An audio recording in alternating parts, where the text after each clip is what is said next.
Are you okay?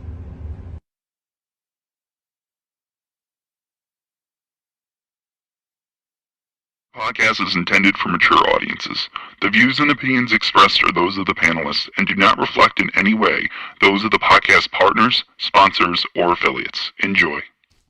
Hi, this is Michael Buffer, and you're listening to the voice of the people. Let's get ready for Boxing Voice. Every day I'm hustling, hustling, hustling, hustling, hustling, hustling, hustling, hustling, hustling, hustling.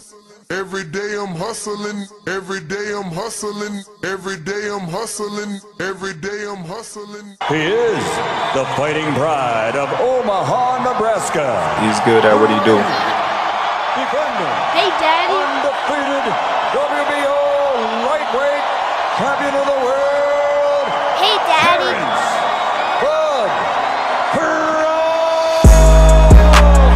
BoxingVoice.com. Taking, any credit away from Earl, he's a great fighter. He's good at what he do.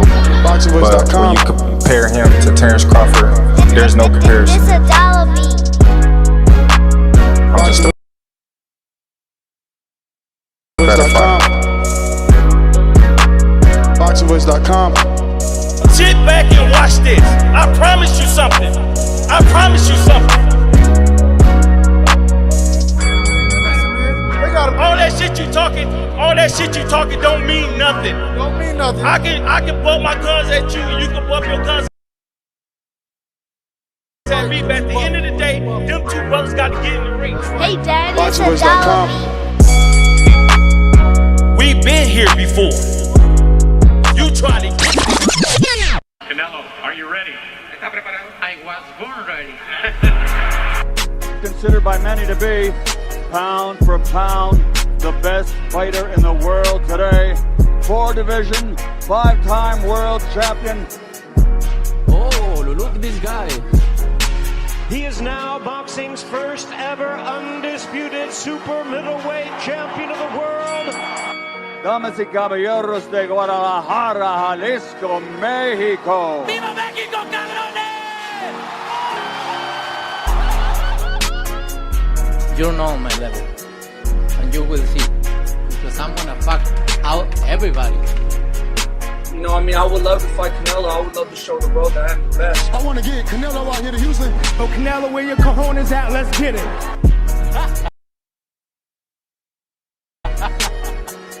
Payday, you want payday. I know that. Man, you fight with nobody. TheBoxingVoice.com. Listos pelos chingazos. He smacked the shit out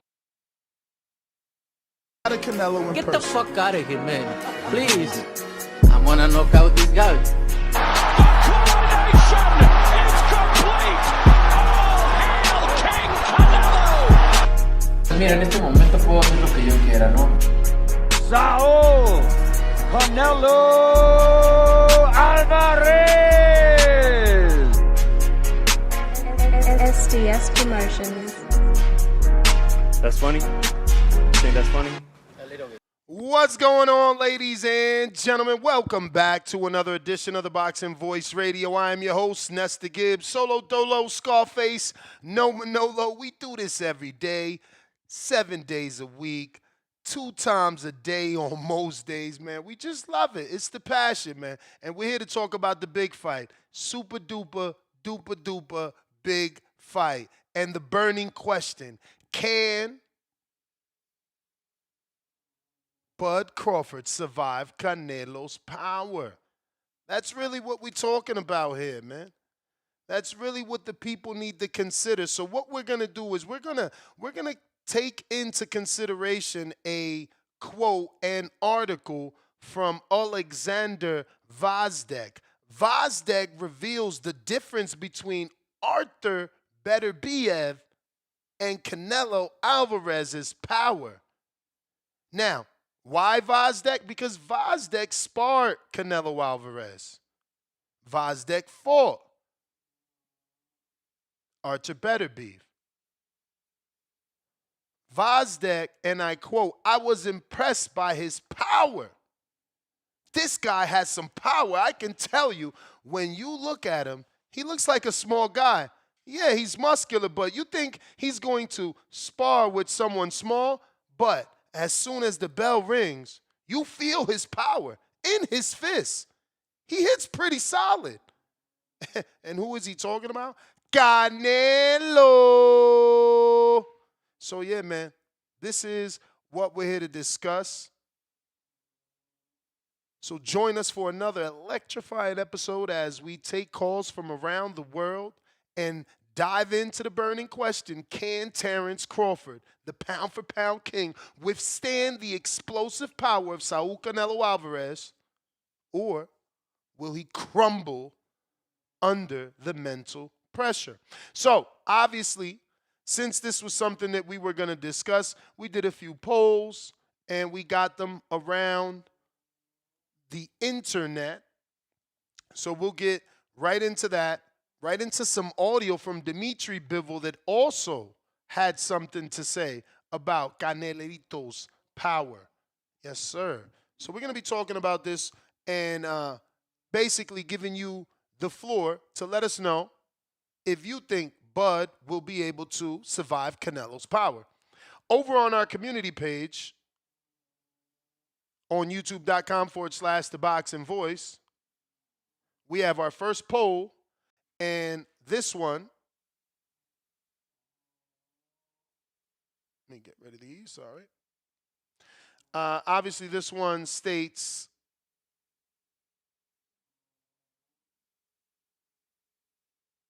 all right, sorry. Can Terence Crawford handle Canelo's explosive power? Oleksandr Gvozdyk says Canelo's punches are, quote-unquote, crisp and tough to counter. So drop your vote and join the podcast live right here, right? So right now we got 27% Canelo's power overwhelms Bud Crawford. Crawford's defense prevails, 34%. Uh-oh. It's a 50-50 slugfest, 22%. Uh-oh. Size makes it Canelo's fight. Only 17% of the voting public on our community page feels that way. But wait, we do got some other polls. We also did one on X Spaces and one on our Discord, and we're going to go ahead and create one here on our live chat as well. But phone lines are open if you want to call in and voice your opinion. On X Spaces, we have a poll going as well. And as you can see, on this poll, it says, can Crawford survive Canelo's power? And we have 41.2 believe yes, too slippery. 19.8% say no, Canelo's too strong. 32.1% say maybe if he's careful. 7% say size decides it. I am actually shocked to see these numbers. People giving Bud a lot more of a shot than I thought. I really thought that the power size was going to be a factor, but based off our polls, it's looking like it's not. But I'm joined by Two-Tone, the superstar. What it do? Champ. What it do? What up, chat? What up, chat? Canelo hasn't had a knockout since May 6, 2021. Canelo's washed. The prayers for but Canelo. We're not talking about knockout. We're talking about can he survive the power. We seen Jamel Charlo, the undisputed champ, get into the Philly shell, as Tio would say, and defend himself rather than fight. You can't say he did that because he wanted to. He did that because of the power. Yeah, and Jermell Charlo ain't no Terrence Bud Crawford. I say that respectfully. He isn't. He isn't. Nor am I trying to compare him to Bud. I'm just showing you a story of Canelo's power. It's there, not washed. It's there. It shows up every fight. I'm giving you Oleksandr Gvozdyk, who chose to tell a reporter that Canelo has more power than your favorite fighter. And I say that respectfully, the Mexican monster, right? He ain't say, oh, David's power is better than Canelo's. David's power is better than Beterbiev. No, he said Canelo has more power than Artur Beterbiev. So, again, I respect you. You know, your opinion is washed, but someone that fought Artur and someone that sparred Canelo has a different opinion. Plus, I haven't even played the audio of Bivol. Salute my man Bivol. I'm out there on TikTok. Canelo dropped Jermell Charlo in the 7th round. He dropped Jaime Munguia in the 6th round. And let me see, when did he drop Edgar King of New York Berlanga? Let's see. Mm-hmm. Let me see. Who didn't he drop should be your question. Oh, Skull. Let's see. You can't drop that. Cut the ring off, nigga. You can't drop that. Third round. So what that data tells me, Ness, is what it's always told me. Canelo's going to gas out. Crawford is the more conditioned athlete.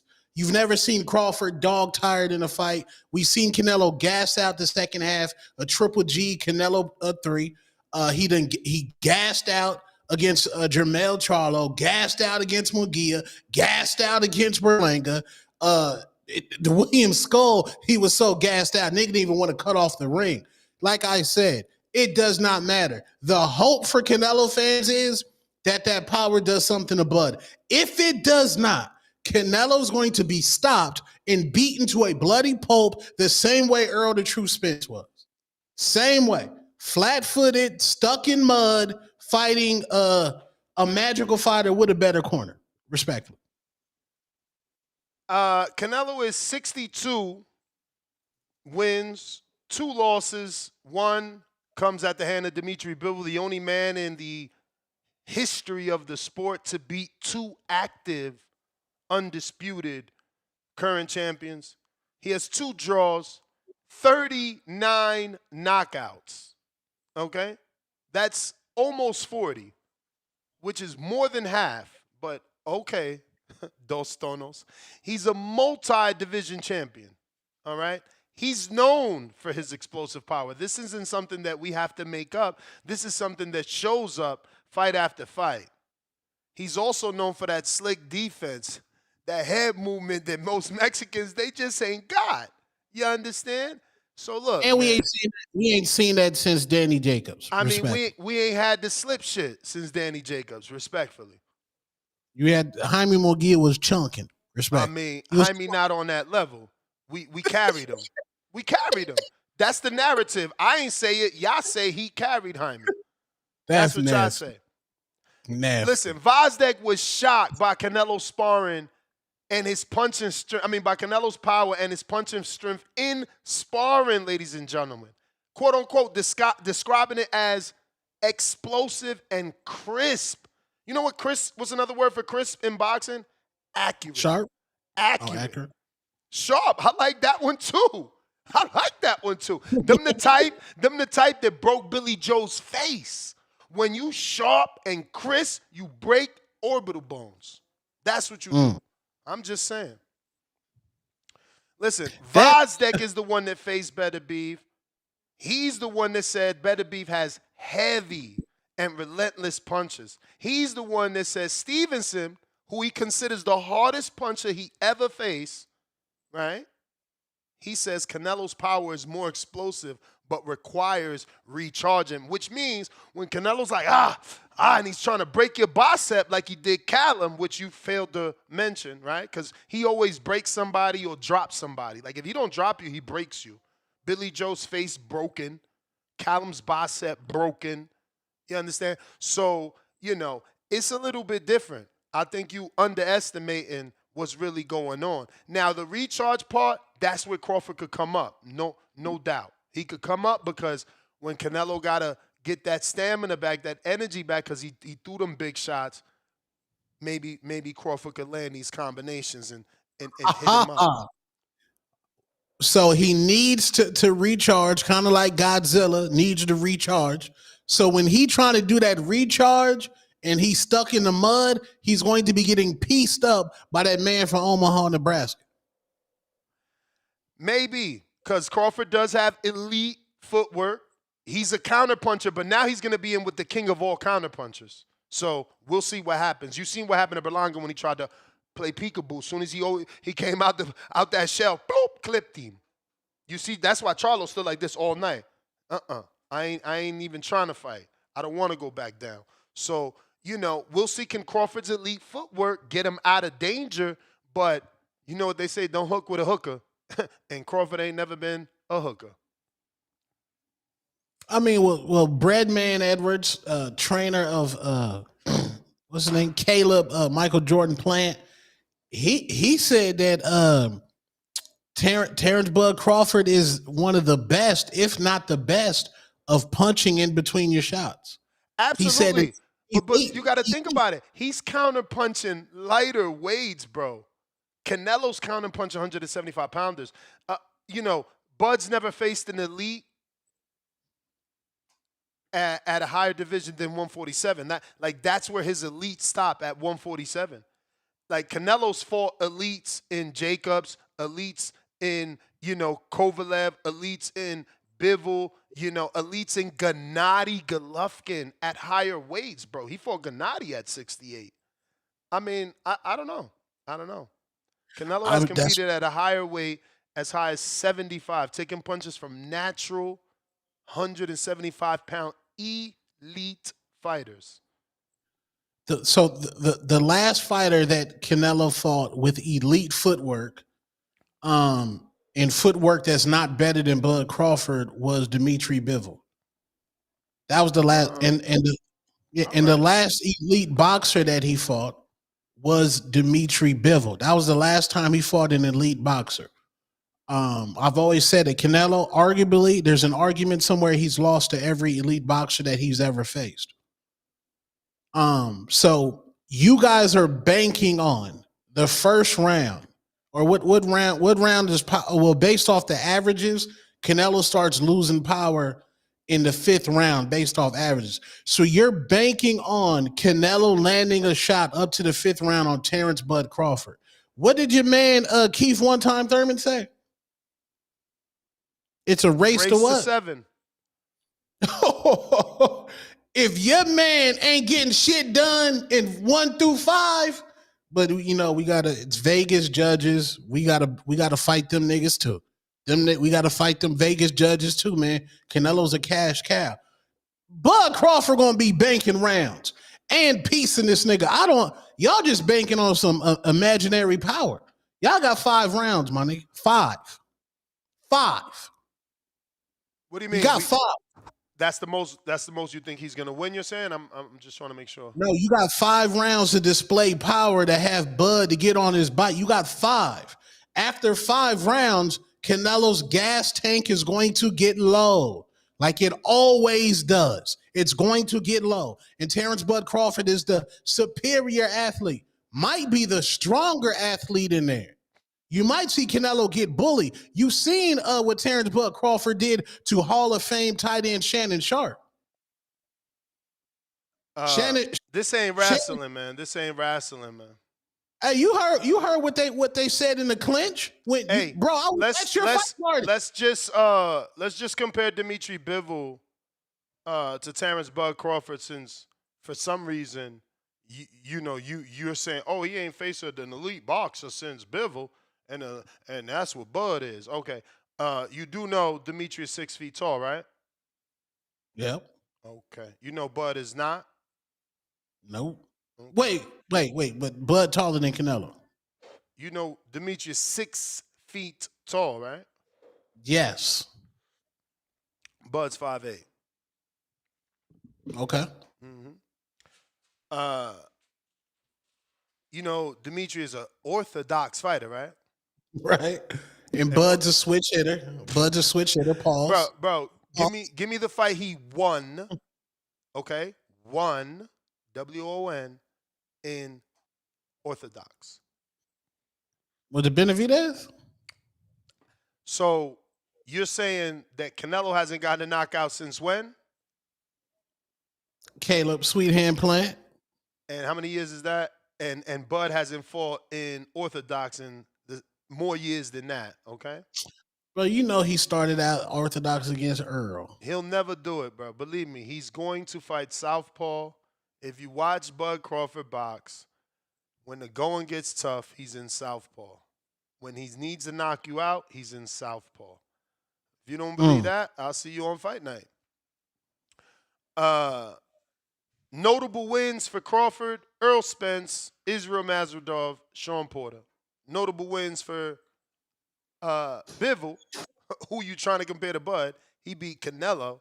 Gilberto, who's a cruiserweight today, and Artur Beterbiev. You know what I mean? I don't know that that's the same, champ. Last fight for Crawford, Madrimov. Last fight for Bivol, Artur Beterbiev. Again, I don't know that it's the same. Bivol certainly throws more punches than Crawford. So styles make fights. Straighter punches too. Crawford, like everybody's already called in, he likes to mix it up. You know, I think it's Bo Rogers that says if he gets hit, you know, he's gonna try to hit you back. Why y'all baking? Why? See my man H-Town gonna call in and say Bud ain't Skull, man. Bud gonna want to exchange. That's what y'all banking on? That's what y'all banking on. Not me. He's just giving you tendencies. Like I'm giving you key strengths. Bud is an elite boxer. Superior IQ. Decent speed. We haven't seen him with many people to know the speed there with others on his level. But, you know, when you thinking of Bivol, I mean, a technical savage, right? Like footwork. You already said footwork. I already said high output, you know, straight punches, technically just sound, right? Like he doesn't get fat with his punches, as Teddy Atlas would say. Who? So, Bivol. Oh, okay. I thought because you're comparing. You guys like to say, oh, he lost to elite boxers, and you go and you talk about Floyd Money Mayweather, the best ever, and then we talk about Bivol, who is a guy that is obviously going down in the books. He's the only fighter in the history of boxing to beat two current, active, defending, undisputed champs. Yeah, and a old nigga that's currently got niggas ducking him at 160. And if that was Devin Haney fighting the same fight Lara fought against Canelo, you would have said Devin Haney won. Which fight we talking about? The first Lara fight. Versus Canelo? Yeah, if that was Devin Haney, you would have said Devin Haney won. I mean, my audience knows, man. Initially, you know, I watched that fight maybe 3 times total. Once, 2 times with them and maybe once on my own. Initially, when I watched it, I thought Canelo won. Then we did a film study and we watched it all together. And I scored it for Canelo. Initially I watched it and I thought Lara won. Then we did a film study maybe 10 years later. I didn't never go back and rewatch it. We did a film 10 years later and I thought Canelo did enough. You know, Lara definitely was on his William Scull. Not as excessive as a William Scull, but he was on his William Scull. So, I don't know. So, elite boxer, Lara, he's elite because he's old as fuck right now. Got niggas duck him at 160. Bivol's elite. Floyd Money Mayweather's elite. They say Canelo lost the first Triple G fight. So, all of those fights are either he definitively lost or is up for debate. He's arguably lost to every elite boxer that he's fought. Now, if you a flat-footed guy, Canelo's going to destroy you. If you're a guy with no IQ, Canelo's going to destroy you. If you're a guy so now Jermell Charlo got no IQ, bro?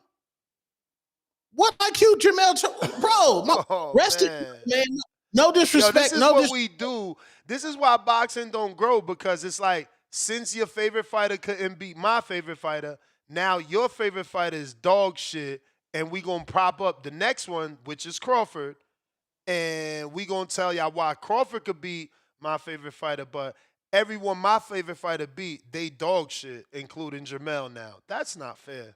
Meow. Shout out to the Lions only. Well, Jamel is not dog shit at all. Jamel is he should be the man at 154 right now. Jamel Charlo is, I mean, that's Jamel Charlo, undisputed at 154. But there's limitations. And his limitations was his IQ was not ready to face somebody as Saul Canelo Alvarez. His IQ wasn't there. If he had IQ, it would have been a more competitive fight. I hear you, champ. I hear you. Now Charlo, the undisputed champ at 54. Yo, Erickson Lubin was signed to Mike Tyson and Al Heyman.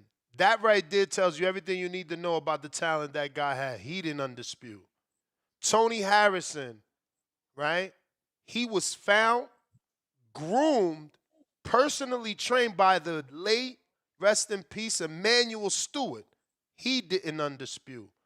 Castaño, motherfuckers was out here waving the Argentine flag, trying to act like he was the next Maidana. He didn't undispute. Austin Trout, for everybody under the sun, he didn't fucking undispute. But now Charlo don't got IQ. Lord to the mercy. Oh, did anybody hear me? I just said that Jamel Charlo is the man at 154. But he don't got IQ. He's not an elite boxer because Canelo beat him, so he can't be elite. I forgot. Only the dudes that Canelo lost to are elite in your book. Nesmantics. Let me go to Nesmantics. Because with you narcissists, you got to paint it out picture, because y'all going to take one thing. He doesn't have IQ to be able to beat Canelo. Now rewind that. Okay. Rewind that. He does not. So it's not enough IQ now. We changing it. It's not enough IQ. Yes. Okay. Because you like. Hey, listen, I'm just trying to understand where you coming from, champ. Yes. I thought that was the champ. I thought people was running around here saying that was the better brother. No, Nesmantics. To beat Canelo, Jamel does not have enough IQ to beat Canelo.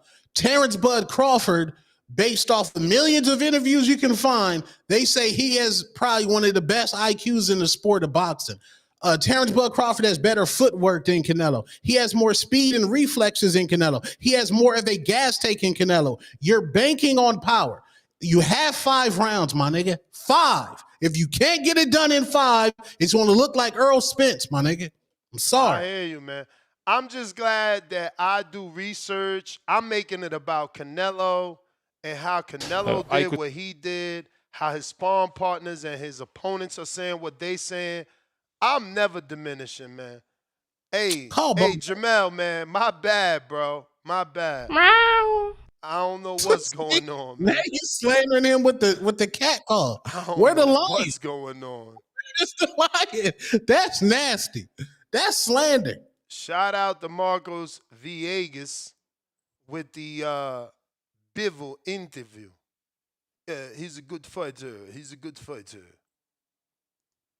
Like with the Canelo, yeah, he put all his energy, all his power on single punch, and maybe single punch sometimes he's harder, Canelo, yeah, than Beterbiev, because sometimes he hits harder than Beterbiev because he puts all his power into that single punch. That's the one that dropped Jamel. That's the one that dropped Berlanga. 5 rounds. That's the one that dropped Berlanga for sure, man. Yo, salute. Counterpunch, CY to the P.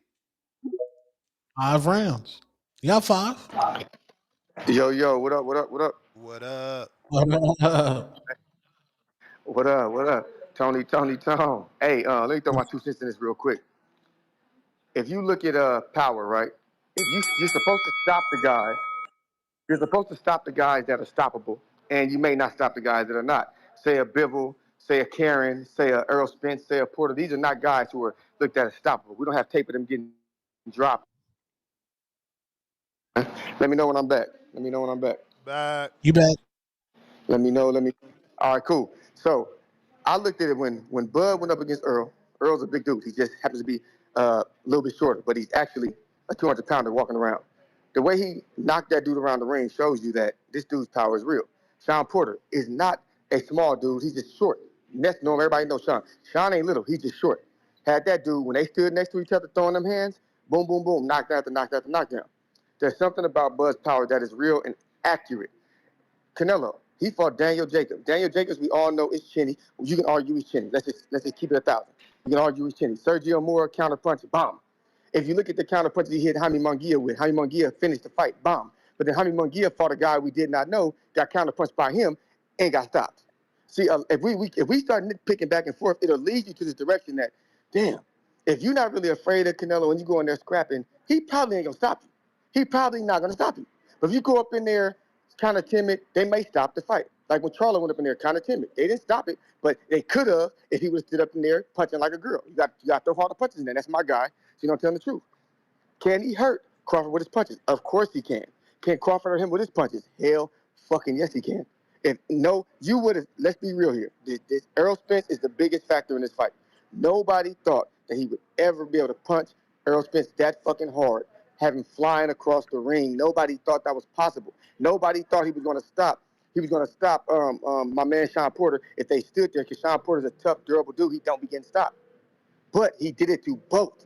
And this is since they became, really solidified champions. I ask you, what is Canelo's resume in knockouts since he became champion at 154? Go 154 till now. Don't start adding up them fights that he had in Mexico and all them knockouts. Fuck all that shit. That's like Keith Thurman. Oh, fuck all them old knockouts. What kind of knockout power did you have since you become the guy? I remember when Bud became undisputed, he got himself up here to 147. That motherfucker went on a knockout streak of everybody. So I would say right now that Bud has more percentage and higher knockouts than Canelo does since they both become undisputed. I'm willing to say that. Who the fuck want to doubt that? Since they both become undisputed champions, right? Are really, really, really, really pound for pound fighters. One of them dudes has damn near stopped everybody. One of them dudes has struggled a little bit with stoppages. They both great boxers, but let's be real here. Something about Bud's power is fucking real. I remember he was wrestling with dudes around the ring. He was throwing them niggas around like they was kids. And some of them dudes weighed a lot. They weighed a lot, but he was throwing them around. That's because he is a stronger dude than people want to admit. And I can't wait to see this fight. But to act like Canelo's power is something that it really isn't, it's crazy because he hasn't been Using that next one in a very, very, very long time. I'll be back. Let's go. Yeah, man. When y'all saw Earl get tossed around the ring by Bud, I saw the heart drop from Earl Spence fans in that movie theater at the TVV. Hey yo, I was like, oh shit, he's stronger than Earl. Spence fans was like, he dropped him with a jab. It's over. That shit was hilarious, bro. I didn't. Nah, that shit was. But that's Earl. That's Earl, bro. Like, y'all so disrespectful. That is Earl at 47. With whatever life he was living, that's not even Jacobs. That's not even Laura. Here we go. And since we talking about drinking, because Earl was doing that, that's not even Kovalev. I'm just speaking facts. As my man Tank would say, what y'all laughing for? This is all fact. This is all fact. So you've watched boxing a long time. You don't believe. I want to watch this boxing with you. Where you at? Let me put you up here. What's on? Dos Tonos. Don't run, man. Why I don't say your name? I don't like that. Frazier Marco. What's this, Amir Khan? Or did somebody make an AI? Come on, chat. AI? Is that Bud with a fake? Oh, that's getting bored. That's Bud, man. This is Bud. That's what I'm saying. This Bud. Look at Bud. He's squared up. This Bud, bro. Look at his feet. Hey yo, look at how they did this video though. You gotta peep what they did. Oh, it certainly is now huge. Oh, it certainly is now huge. Oh, it certainly is now. You feel me? What? Like it was Gamboa at first, then it turns into Canelo because you know when Gamboa hit him, he just rocked him. If Canelo hit him with the same punch, night. Who got better footwork, Madrimov or Canelo? What the fuck, man? If y'all don't get the fake God out of here, man. Yo, y'all still about to overhype that dude after Virgil ran through him? Virgil ran through him like a whore on GTA. If you don't get the fuck out of here, man, y'all terrible. Man, Virgil showed you what to do. Virgil showed you what to do. He ain't played no games. Bronchitis. Nah, he made easy work. He made easy work of that shit.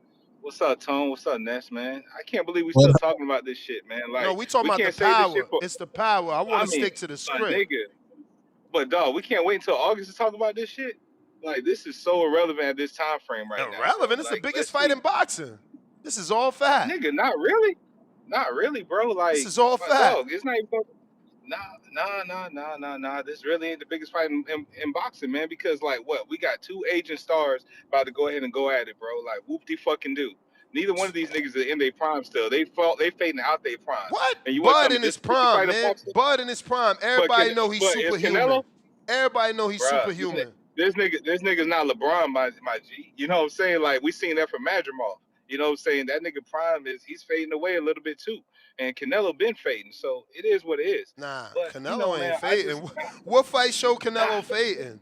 The one where he dropped the undefeated fucking Puerto Rican prince that was 215 pounds? Which fight? Which fight? Or was it the undefeated former champ in Jaime Munguia? Because that's who he fighting, champions. I don't know what y'all talking about. I mean, bro, nobody respects Jaime. We all know that was nobody respects Jaime. Oh my God, here we go. Like, let's keep it real. First Tone did it. Now James doing it. First Tone diminished Charlo. Now you want to diminish who you diminishing now? I mean, shit, Jaime Munguia, man. Like, bro, he should never. Like, bro, like, come on, dog. Like, he's a reckless fighter, man. Like, he had the chin wide open for Shiraz. But it is what it is, man. But look, I do want to give a shout out, man. And Tone, you probably gonna agree to this, man. Shout out to that nigga Bama Bo, because he's right. Not only we the faces of like TVV that people actually chime in to listen to every day, man. Shout out to Tip Bayless. People come out to watch King fight. People come out to hear me talk my shit every day. People come out to watch CYP. Bruh, you know, like don't nobody hear your shit talk. Niggas already mad. You ducking left and right, man. Fuck them niggas, your man. Cool Like, swag points has been over, man. Oh, you out here ducking fights cool left points. and right, man. Nigga, you show your age. Cool points. We still chasing for that these days. That's what you're doing. Y'all niggas see what I'm doing. You be posting work, so you definitely looking for cool points. Nah.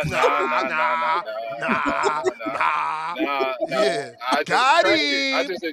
I just attracted, man, because that's the vibe I have, nigga. So stop playing me, man. You know how it is. Ain't nobody playing you. Stop ducking Supermax, man. He ain't gonna be able to fight because you don't want to fight. I mean, bro, he already got his own shit going on, man. And you know what? I got my own shit going on. Ain't nothing like an ass to kick when you got some frustration. No. But it's all good though, man, because I can't wait to see how this unguarded goes with Lobo goes. See how many views we got. Interested for him.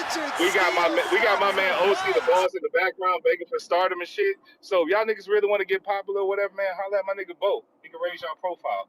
And Tone, shout out to you. Bo ain't called into this show in how long? How he raising profiles? Niggas know how you move in the background. Niggas know how you move in the background. You sound crazy. Okay, man. Tell us what he did in the background that came to the light that made somebody bigger or better. Tell us. I mean, shit. He definitely helped that nigga Alex Veiga out in some areas. In what ways? Alex Veiga is popular because of Big Bay. Nah. Yeah. Big Bay. So Big Bay made him popular. Whoa. Well, you got to cut the bullshit, man. Alex had his own lane. Big Bay's just a rival right now. That's own it. lane, Own bro. lane. Nobody He would had his even own think lane. about Alex till Big Bay called his ass out, bro. Get the fuck out of here. Get the fuck out of here, because I think y'all was in the see, you a back funny call nigga. letting my man take cherries and then over glorifying his cherries. A cherry that you said was probably going to beat him at the time the fight was made. Man, Like, you could never find audio of me saying that shit. Never. This nigga lying, man. This nigga lying. Yo, never. He in the fight. He in the fight now. He in the fight now. And then we gonna have to ask him that question we've been asking fighters. What was that fight that made you bring that dog out? You feel me? I mean, bro. What was that Veiga fight? comes with What was every that fight that made you bite down? I think both him and Big Bay got it embedded in them, bro. So it's gonna be. I went to that question because when you gonna be able to say that was the fight that made me dig deep? Because you took the easy way out, man. I gotta go. Shout out to you. Shout out to the community. Come on back, man. Can Crawford dodge Canelo's bombs? Let me see these results. 28% say, yup, his footwork elite. 6% say, nope, Canelo too explosive. 50% say, only for a few rounds. Sound like tone advice backfiring. And then 17% say, size gaps the issue. Hey, man, Bud is superhuman in the community, bro. More and more people are picking Bud. I'm seeing it. Superhuman, bro. This is why you know it's a super fight. See, you got to have people that's going to believe so that you could sell them something. Hey, man. Breaking news. Pap said he been filed for divorce. And he said Remy Ma called him yesterday trying to get back with him. And he said, no. Oh, and Remy Ma is live right now. I know they're probably recording that. Yeah, she's crashing out, though. I seen that she's trying to say that Pap tried to pawn her jewelry. Like, at this point, she's trying to, you airing dirty laundry, whether it's real or not, you just look bitter. You look like you mad he moved on. Yeah, it's that pad work, bro. I'm telling you, I done seen mad women post the Clarissa Papoose pad work, and they said real love. And I said, you niggas don't even watch boxing. You niggas is nasty out there. Start following the sport. Y'all falling in love with fucking pad work. Loving basketball. You better watch a movie so you and I could do a real review. Man, how do I gotta watch it? Was that verified? They didn't do no salacious. What's it called? Salaciousism? What is it, chat? Salaciousism? I ain't seen nothing that would be salacious, but it was good, bro. I mean, it was good. Tommy Davis Jr., first super chat of the show. Let's go, Tommy. $2. Bud can't fight like Skull, or he's blackballed. I don't think Bud cares. This is his last fight in his mind. Like, imagine Bud gets the win like Skull. Do we care? No. Exactly. No, DJ Double he'll be D. a villain. My bad. No, I say he'll be a villain, but he won't care. Hell no, he won't care. 50 million? Fuck out of here, bro. 50 million and the win? Shit. DJ Double D, $5.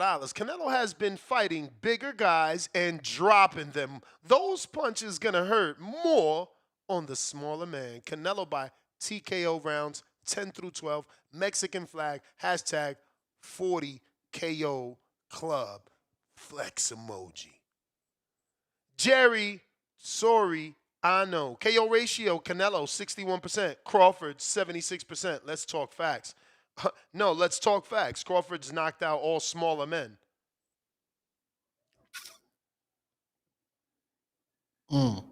Canelo's knocked out people 54 and up.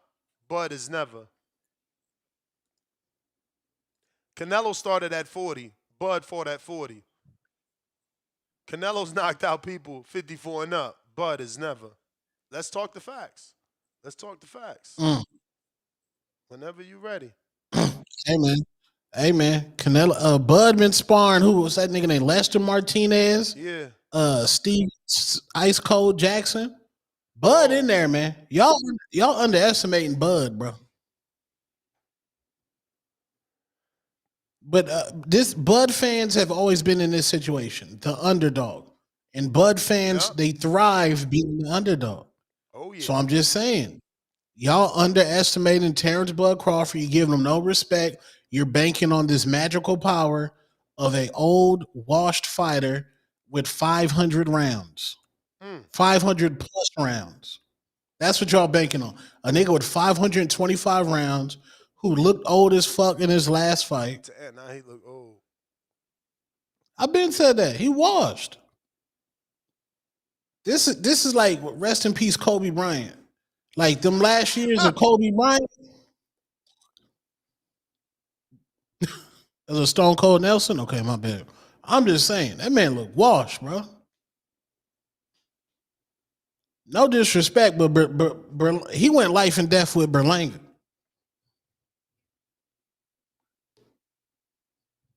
Hey, man.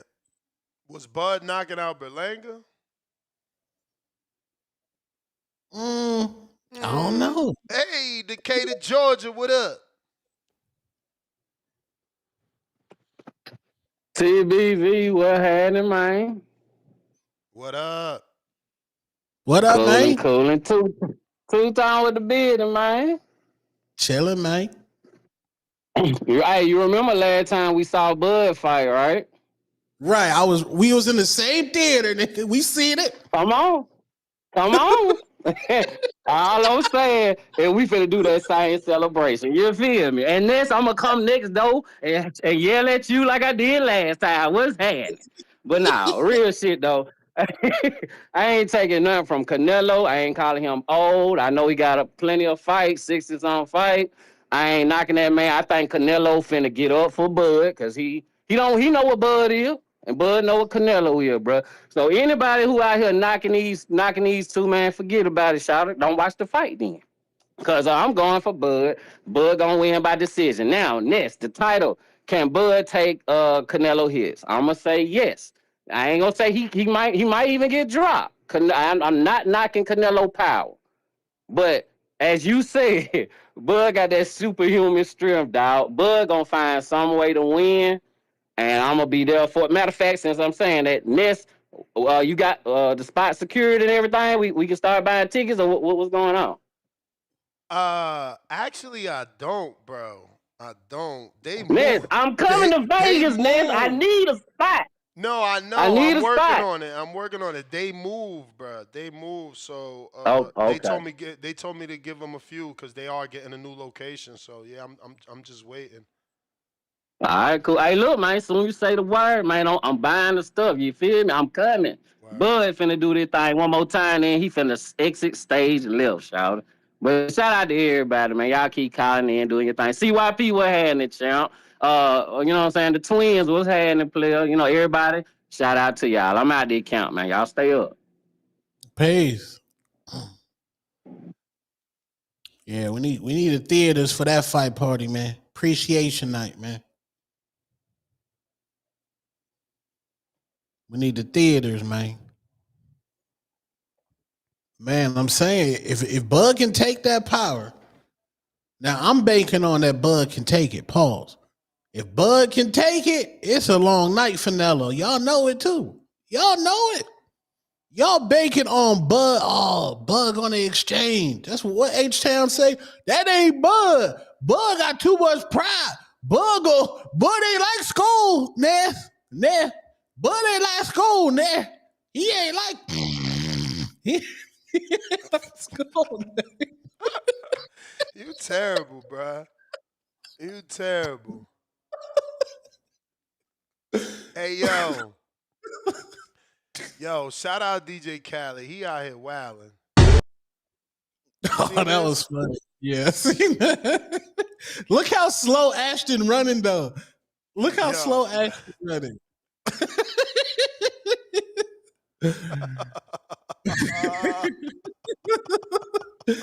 Ashton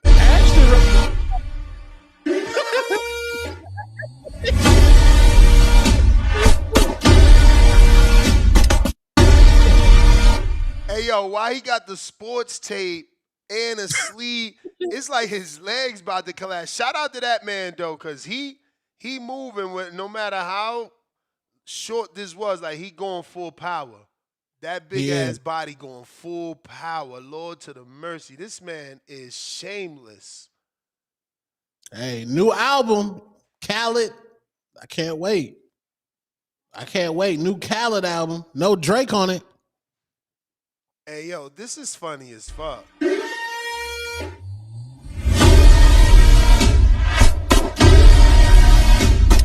Yo, they making that man turn knowing his ankle's about to break. That motherfucker probably was in cryotherapy for them ankles once he went around that corner like, yo. Damn, bruh. Lord. Let me see what we got. Who calling in, man? We waiting on Avis Griffin to call in. We got King Bourne in the building. Hey, yo, y'all hear me, right? Listen, man, check it out. I got a whole bunch of stuff on my mind. The truck drivers, the people coming to Cali. I think Cali got the best drivers in America because all they do is cut you off and shit. And you know, you driving your truck, tractor trailer, 80,000 pound motherfuckers go. Zoop, zoop, zoop, zoop. Listen, man, live tap power check. Get ready, man. I got a lot of shit on my mind, right? Now, I always tell y'all, New York is everywhere, Brooklyn everywhere. Shout out to my man Papoose, who everybody know where he from, Bed-Stuy and Brownsville. You know what I'm saying? Shout out to the Knicks. We fucking lost. All my live tap power check in New York. We know it's where we gonna get this shit popping. We gonna get them. We gonna get Indiana. That Nat Town dudes, y'all got Nats, y'all get up out of here. Now, let's get to this boxing shit, man. Listen, man. This the shit with Canelo, right? We know he break faces. He broke Billy Joe Saunders. He hit Caleb Plant, put him in a stupor and shit. Now, the thing with Bud, y'all calling him superhuman. Bud's my man, and my man is Stonebone. So that's the Stonebone man, that's my man. That's how I be doing. You know, Brooklyn spread love the Brooklyn way, right? New York way. But check this out, live chat. Think like this, right?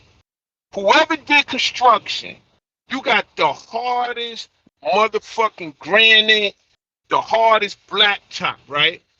You need a specialized pile driver. Pause, no homo, no diddy. Think about it.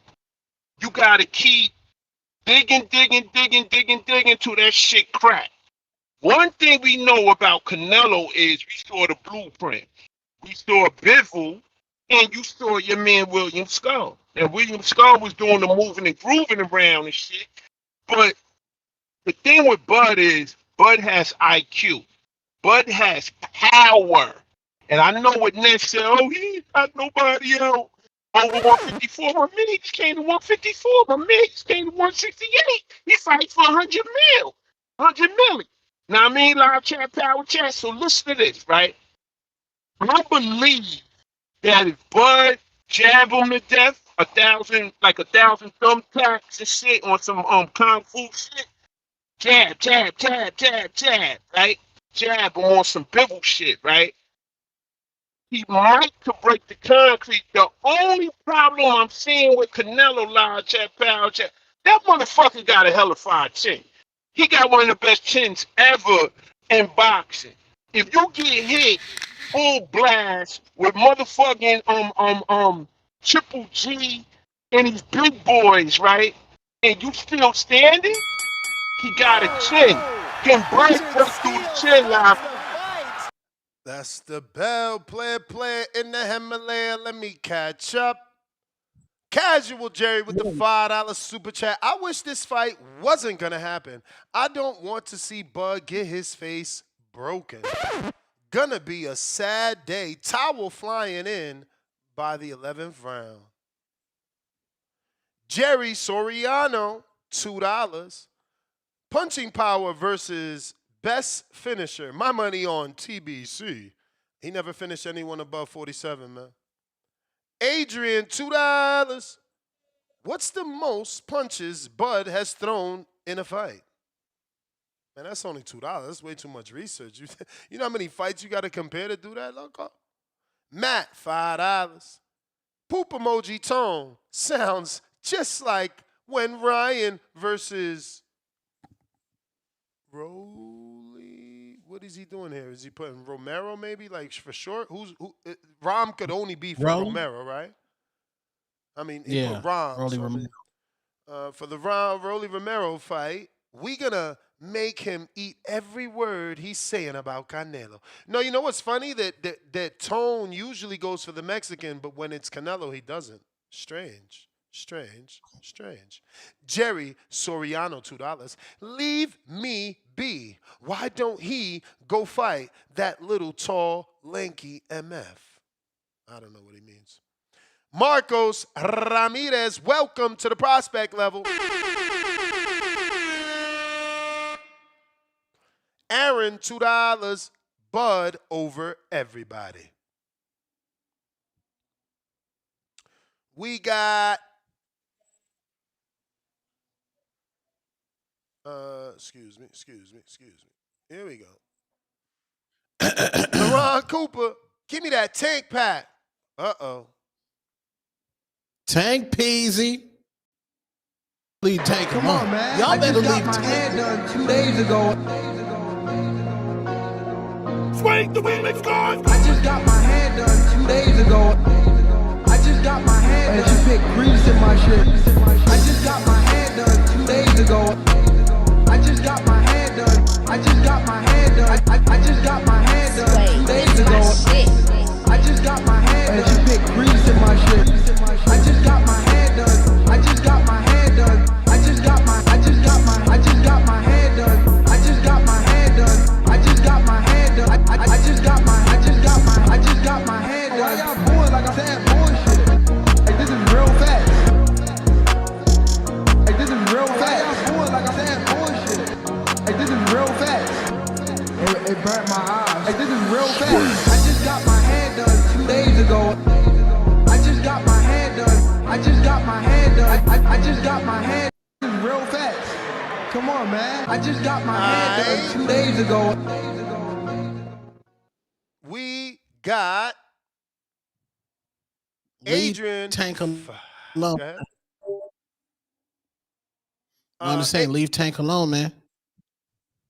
He about to be on everybody's mind now when they announce that fight officially. Adrian, $5. I find it disgusting how they compare Spence to Canelo, a one-division champion, crying out loud 2 times. And I got Casual Jerry, $2. How many 200-pounders did Bud drop? I'll wait. Jerry Soriano, $2. What happens every time after Bud gets rocked? Sleep emoji. 357 Magnum, $2. Why we acting like Canelo is Tyson or Foreman? Marcos Ramirez, I know y'all don't think Madrimov got a better chin than Canelo. Laughing my fucking ass off. Madrimov was eating Crawford's best punch for breakfast. Stop meat riding. 2 crying out Look loud. at his face. And 1 dead emoji. Polo Buck says, I can $5. I can see Canelo crack Bud. Madrimov showed us he can get touched with the same shot over and over again. Fight goes 12 because Canelo ain't stopped anyone since Plant. Plant's a natural 68-pounder. Also an elite fighter. Just saying. You know, we like, oh, he ain't stopped anyone since. When has Bud stopped someone on the level of Plant? That's the question. Jerry Soriano, $2 more. Story of Terence Bud Crawford career. Everybody he fight washed. Hey, that's your boy. That's your boy Dos Tonos, always making a mistake of diminishing fighters before the fight. Bud's not good. It's that Canelo's washed, according to Tone. Polo buck, $5. If Skull can do that with Canelo, all you have to do is the same thing and land more. Damn, that's what the hell? Oh, Lord mercy. Jerry, 2 more. A prime Canelo couldn't touch a blown up 36-pound Floyd. Mad Bet, $105. Daily dose of Tanquil. Bud punching up Canelo. He throws 1 punch every other round. yo, 1 punch every other round is wild, bro. Wild.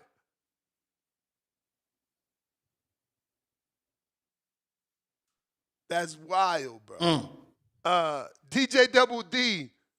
Oh, I ain't even finished. He said he throws 1 punch every other round. Boxing Messiah returns in August. Technique. DJ Double D back with another fight. Here's a fun fact. Canelo making more money in one fight than your favorite fighter has made in his entire career. Eyes looking emoji. Hashtag you mad, bro. Hashtag Canelo Money Alvarez money bag emoji. East Max, $5. Go ahead, champ. Y'all got to stop talking about money in that aspect because a lot of these fighters don't get the opportunities. Like earlier, Homeboy was slandering Rashidi Ellis, which is absolutely disgusting when Rashidi Ellis isn't warranted them opportunities.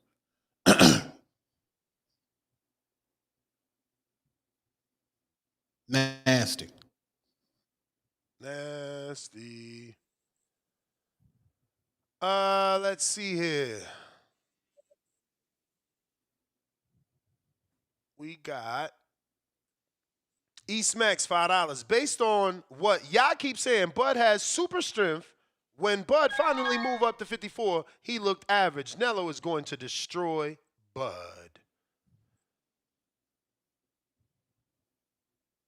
Yeah. What's up, champ?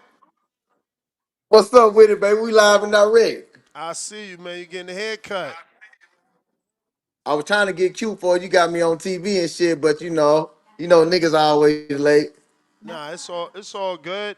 Listen, man, first and foremost, congratulations on the big signing, man. Most Valuable Promotions picked up another great signing. Right when we thought they was only signing women, they went ahead and snatched you up. Let us know how that came about. I know that there's a viral video of you and Jake FaceTiming, but is that exactly how it went?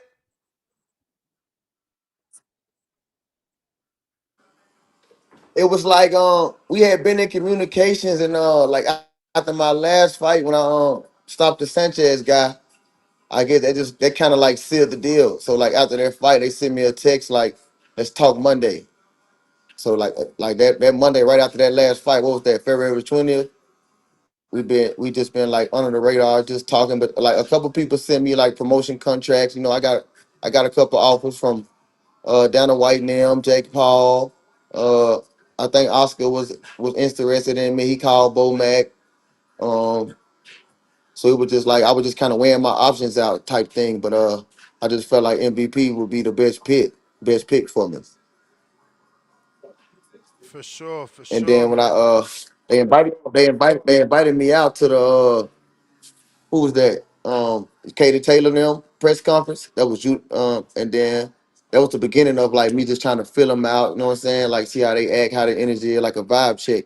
And it was pretty cool, man. You know, they treated me good. You know, they flew me out, housed me. You know, transportation, the whole 9 yards, fed me, etc. So you know, they made me feel like a home, and it kind of leaned me towards them a little bit more. Than I just feel like I respect what Jake doing with the sport of boxing, especially how he came and just he did that move for the women boxing. I feel like that's a big thing, and I just feel like he taking it serious. You know what I'm saying? Everybody at first it was like, man, Jake a clown, but now it's like, what can you say about a man that's working hard? And he making business moves for the women for boxing. It just felt right. It just felt right. Now, you got that special element that people want to see. 17-0, 16 KOs. how can you guarantee we gonna keep getting these knockouts? I know it's a silly question, but it's obviously the reason that Mike Tyson was so special and adored by the world. The reason that Tank Davis is a star, right? They calling him the Yes, face of sir. boxing now, or the next face of boxing. Crawford, his knockout streak is what had people going crazy. The fact that he knocked out an elite fighter in Earl, dropped him with a jab. So power's important, while people like to say that it's not. Yeah, I guess a multi-layered question there. Like, how do you ensure you keep getting those knockouts? And where did it originally come from? Is it natural, something you worked on? Nah, I ain't gonna lie, man. I come from street fighting, so I was knocking guys out in the streets, in the clubs. Like I've been knocking grown men out, 17, 16, fighting. Like my big brother like 4 years older than me. So I used to go to the club with him, young, sneaking in the club, 16, 17. They already 20 years old. Like my brother fighting, I'm putting grown men down. Boom, boom. They just like, God. But it's like, even when I was young, like 4 years old, like my dad and them used to have me punching my drunk uncles and them, sleep in the house. Like they always said, like, man, he cracking, he cracking, he cracking. Like way before the boxing, they like, man, he cracking, he cracking. So I think I was just kind of born with strength. And then I got a work ethic. I come from playing football, so like I've been in the like weight room. I've been in training. I've been training my whole life. I played college football, etc. So it's like my strength never left, never left. And then once they turned me how to like I was knocking guys out on the street on punching. Once they taught me how to shift weight and turn on punches, it's just like, oh no, that shit be crazy. Damn. Champ, champ. I saw you in the you was in at Top Rank with TBE, man, Floyd Money Mayweather. How was that? Yeah, he came in the gym, man. Tuesday, Floyd pop up. He showed love, give a little wisdom, and he blessed us with his presence. It's always a motivational type of thing, and he familiar with me. When I came out here 3 years ago, I was training at his gym. So he done met me a couple times, and he just was asking me how it's going and what I'm doing, and just told me to keep going. And he told me I just gotta just do what's best for me in that sport. When I posted that picture, that's really what he told me. So that was cool. He came in there, he checked out DB3, of course. He hollered at me, and he not in the sport, but he still like to be in around the sport. So he come give his game, and that's cool for sure. Champ, man. So obviously I've been in the gym with you, but it's crazy because I didn't know how different you were, man. First and foremost, my condolences. I know that you lost your father in Appreciate that. 2016, and not only did you have to go through that in your life, but you also was facing a murder and had to Yeah. deal with that. Luckily, you was exonerated and released after 11 months, but that's still something that day after day during them 11 months was on your mind, whether or not life was Sure. over. So it's crazy to see that fast forward, you training with Bomac, Red Spikes, Right. Iso Diegas. You go from Chattanooga to Las Vegas. Nobody never heard of Chattanooga. Never been nobody made it. Usher from Chattanooga, but he don't really claim us. Samuel Yeah. Jackson, he from Chattanooga, but he don't really say too much about Chattanooga. Samuel Jackson grandparents, they still live down there, I believe. But like nobody, we ain't had nobody just make it either. Like rapping like real big. We got a couple of little music guys from Chattanooga. I think his name was like Rashad or something like that. Rashad, he out of California. He not like a rapper, but he more like R&B type of dude. We got him. It's a couple athletes though we got popping right now. We got I'm pretty sure y'all familiar with probably like Ace Bailey. He a little college basketball player. He from the Oh city. yeah, Boot, lottery pick, Boot, lottery. Boo Carter, he from the city. He played for Tennessee. Freshman guy. He started football. Like I'm familiar with all these guys. All these guys, they know me. But it's just like I'm the oldest one, and I'm at a pro level right now. They still trying to get a pro level. So it's like right now I done kicked the door down for Chattanooga, man. I'm just trying to open the door for us. We got a lot of hidden talent in all sports: football, basketball, rapping, everything. You know what I'm saying? So I'm just trying to. God bless me. He chose me to put the city on the map, and You know, it came with a lot of sacrifices. It came with a lot of adversity. I had to leave home. You know, I've been in Vegas 3 years by myself, just putting in work. When me and you met, I had just got out here.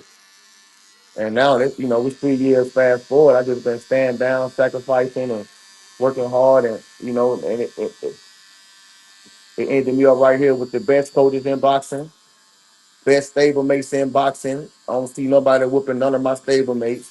I don't see nobody out coaching my coaches. So, you know, it's just perfect timing. It took 3 years, but, you know, we here now. And we just ready to capitalize off the moment. Like you said, I went through jail. I took the stairs to get here. You know, I did all this, excuse my language, I did all this shit with no vouchers, no pat on the back. Nobody said, hey, this the guy. Nobody did that for me. I didn't have that. I didn't have no big brother. I didn't have nobody in the gym to kick the door down. You know, I took the stairs to get here, so you know it feels good that I'm finally here. I'm getting noticed by you. I'm getting noticed by Jake Paul. I'm getting noticed by, you know, all these guys that's in the boxing world, and it just feels to say I did it by myself. I did it like this. I don't think nobody never did it like this ever. Yeah, I just want to list this all for the people, man, because again, your story's inspirational. There's somebody out there that got locked up. Maybe they didn't get exonerated, but they think For it's sure. over.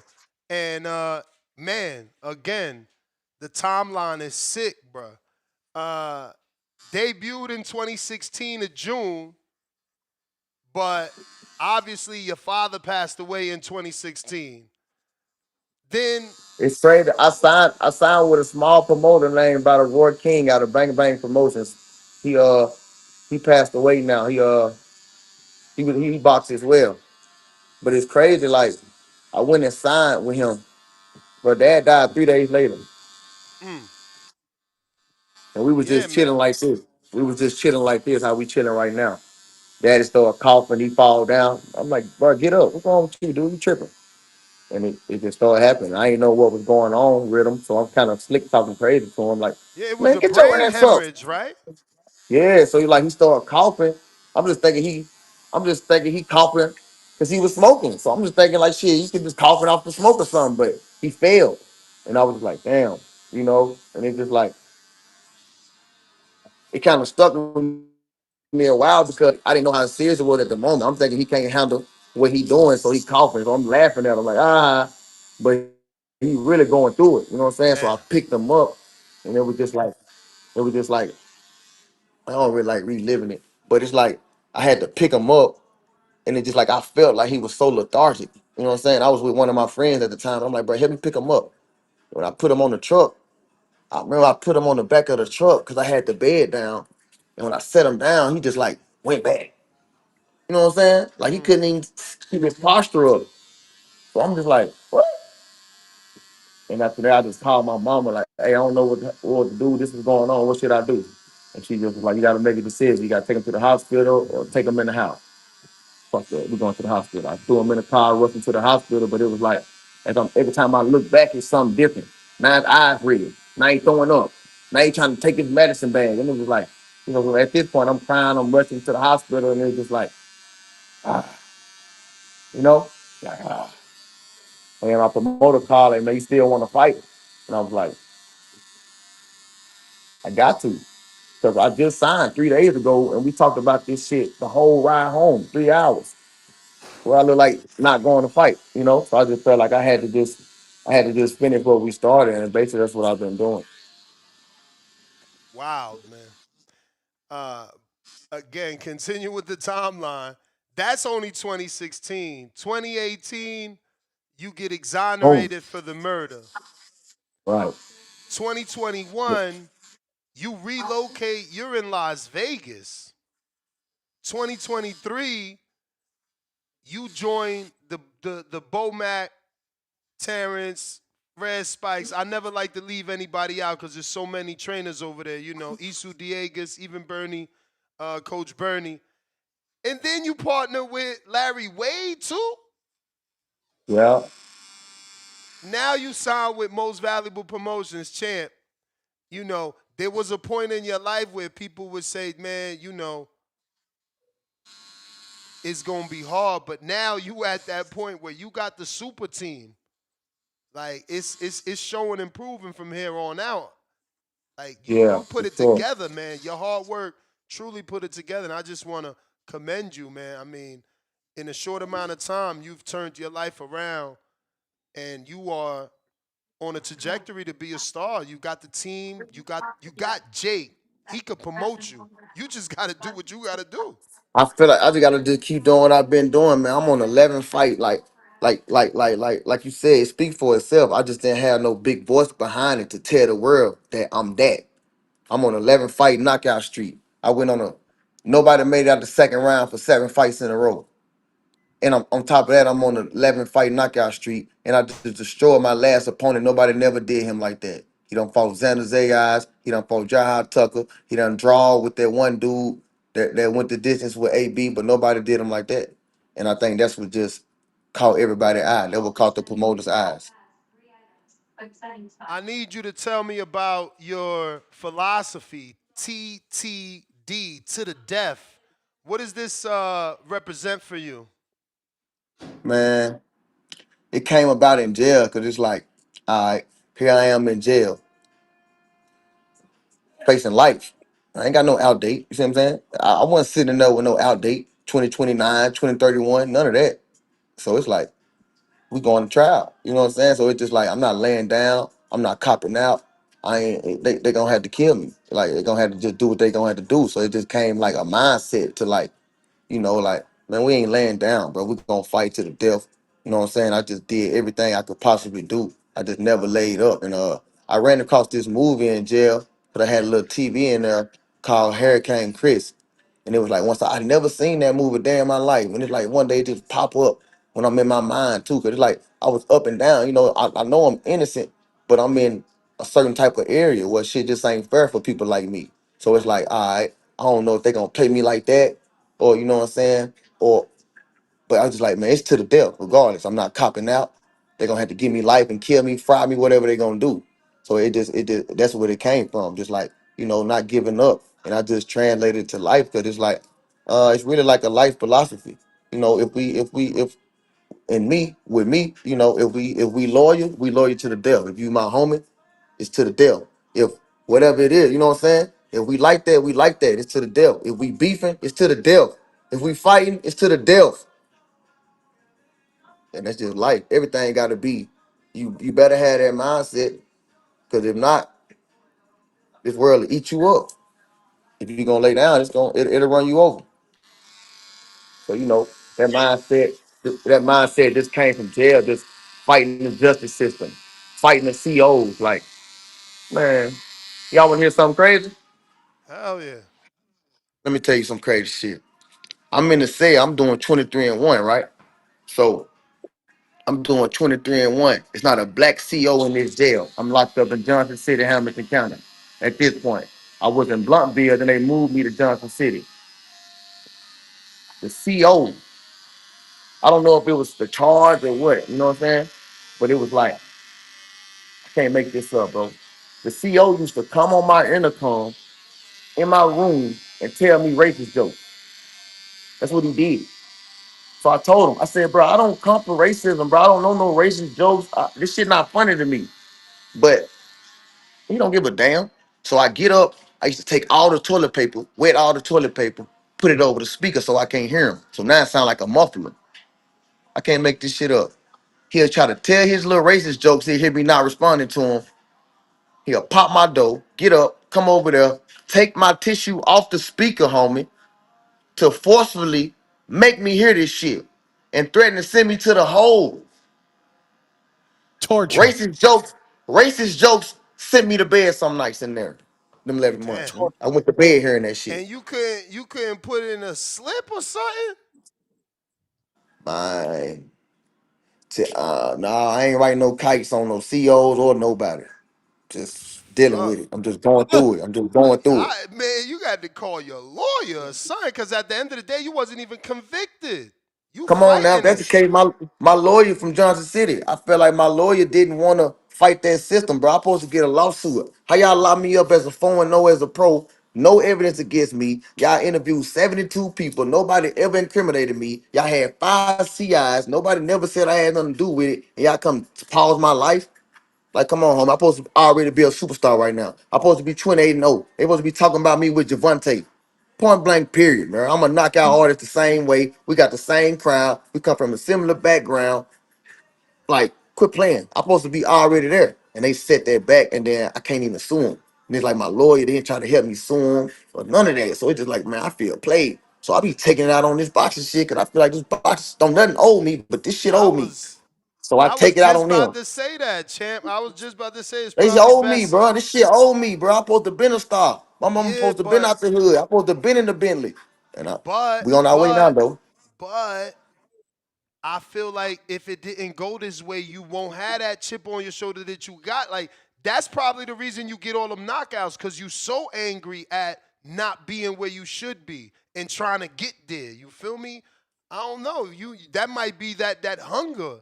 But I understand because it was a setback for you. But that shit might be your fuel right there for the fire that you don't And even know is coming, it's you so know? crazy, man. I swear, man. My celly, he back in jail now. But, bro, anybody that ever was locked up in that jail, they could tell you, bro. Everything, like, it's like, I believe in the law of attraction and the power of the tongue, right? So it's like, I really watch what I say. I try not to think negative. I try to find like a positive in every situation. Like even when I was locked up, then I'm like, okay, I didn't do it, but I'm trying to find a positive in my situation. So the positive situation I took out of that negative situation was learn to choose your friends. Don't let your friends choose you.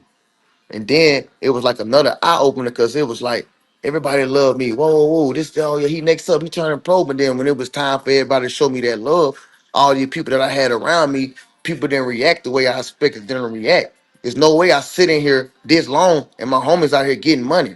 I'm calling home and people telling me they in the club throwing money. They doing this, they doing that. You know what I'm saying? So like I had to learn that. So I be thinking like, damn, bro, if God would have got me rich back then, I probably would have pulled up in the hood, $1,000,000 cash, just on some old, just regular shit, and probably would have got slammed out. But now it's certain people around me. You see what I'm saying? It's certain movies I don't do now. It's like I had to learn that everybody wasn't, but that was the way I had to learn it because back then you couldn't tell me that my homies weren't my homies like that. You know what I'm saying? Like it was 10. It's probably like 4 now around me. You see what I'm saying? So it's like I had to learn all that. I had to learn how to choose my friend or let my friends choose me. Because when you that, everybody want to be your friend. Everybody want to be around you when you that. But it's up to you to control chaos, control who. But I had to learn the hard way. I never knew about envy. I felt like I learned what envy was through that situation. Those guys I was locked up with, they envied me. Like feel me, like they framed me. They did some bullshit to put me in a bad situation, all off of envy. So I had to learn about envy through a harder way. But you're right. I didn't go through that. I don't learn those things, and I don't have this chip that I got now to seek and destroy, and that is to the devil. So it's just like, yeah, I don't know. You better be ready to put my lights out. You better be ready to put my lights out when we get in the ring, because I don't care if I make it out or not. Champ, how do you like? There's a lot of people like you who don't get those opportunities. Like we was talking about Rashidi Ellis earlier today, and people was hating on him. Like tell these people like there's nice people in these gyms, they just not getting them opportunities like that. And then a lot of things, but then look, the world is who you know. It ain't what you know, it's who you know. So it's like you gotta, and then on top of that, you gotta have some for sure faith. You gotta have some for sure faith that you can leave your comfortability and go somewhere and be straight. I did it. Like Rashidi was popping when I was 4 years old, when I was 4-0. I remember all these guys' names. Bro. Like all these guys was popping when I was 4-0. Montana Love, Richardson. I remember Rashidi. Like all them guys' names was popping around that time. You know, and I done been through what I've been through, and now I'm back, and it's like, you know, my name in the same conversations as these guys. My name, Adrian Broner was that guy. Hey, look here, man. I don't care what nobody say, bro. He is who he is now. But if you come from that lifestyle, I don't care what you say. Adrian Broner was the motivation. But every homie in the hood that felt like, bro, he doing that, I can do it. On my mama, bro. That's what got me off the couch. I could be a pro. I Let's said, if they go. accepting him, he being him, and he becoming a superstar, bro. And he come from what I come from, and I'm probably a little deeper in this shit. Like people, you know what I'm saying? Don't know about Chattanooga, Tennessee, but Google it. Google the crimes. Google the unsolved murders. Google it. Google it. You'll see. So it's like, damn, he gave me the motivation. I told him this too. I saw him in New York after my last fight. I said, bro, I don't care about what you got going on now, but just know, bro, you motivated people at the right time. Nigga, you motivated me to make me feel like I can do this shit. I didn't know. I'm from the hood, bro. I knew the nigga down the street with the cutlass, with the box in his car. I knew the nigga that pulling up right here buying all the J's. I knew the nigga that's coming to my football game giving me money for touchdowns, and I knew them. I didn't know Floyd. I didn't know Andre Ward. I didn't know these guys, bro. I didn't have nobody boxing in my family. Nobody held the miss with me 4, 5, 6, 7 years old. I was punching people in the projects, bro. I lived in the West Side projects till I was 4 years old. I caught my first fade at 4 years old. My mama would vouch. I got jumped. I beat both of them guys up. The next day, my mama a hoe if I'm lying. Excuse my language, mama. I beat both of them guys up the next day. I caught my first fade at 4 years old. I can't make this up. So it's just like, that's where I come from. And just like, I chose boxing. Anybody take me to the gym, my brother, my dad, yeah, go to the gym. No, I did this. I like to fight. This is what we do, you know? And I just stuck with it, bro. I played football and box. Like, I never had a job, bro. Like, I never worked longer than 3, 4 weeks. I didn't want no job. You know why? Because Ryan, somebody used to ask my mom and daddy to give me something. They talking about, dad ain't got it. How you ain't got it and you got a job?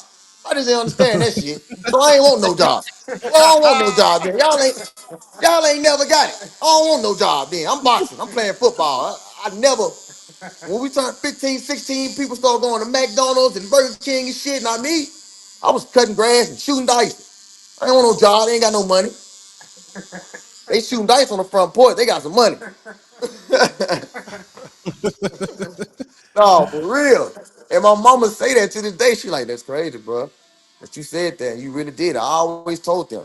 I told everybody in middle school, high school, I said, bro, I'm either going to the NFL or I'm going to be a pro boxer. I told everybody in jail, when I get out of jail, I'm gonna get right. I'm going to move to Vegas. I'm going to go to Vegas and train and see if I can stick with them guys. If I can stick with them guys, then I know I'm that. I'm going to stay. Look at me. That's I what's did up. that. Manifest. Bro, Everything I you said, gotta bro. take the chance. That's what it is. It's like you said, man.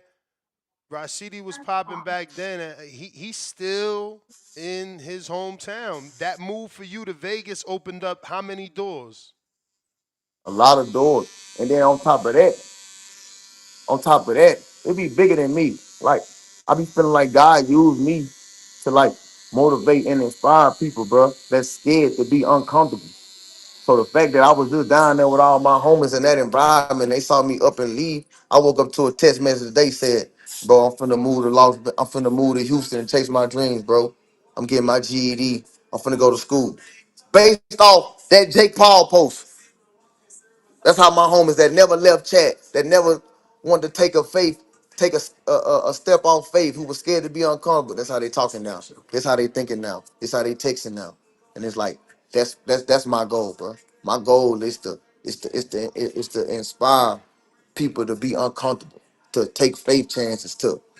I ain't no better than nobody, bro. I done been through it all, bro. I done did it all, been through it all. But I always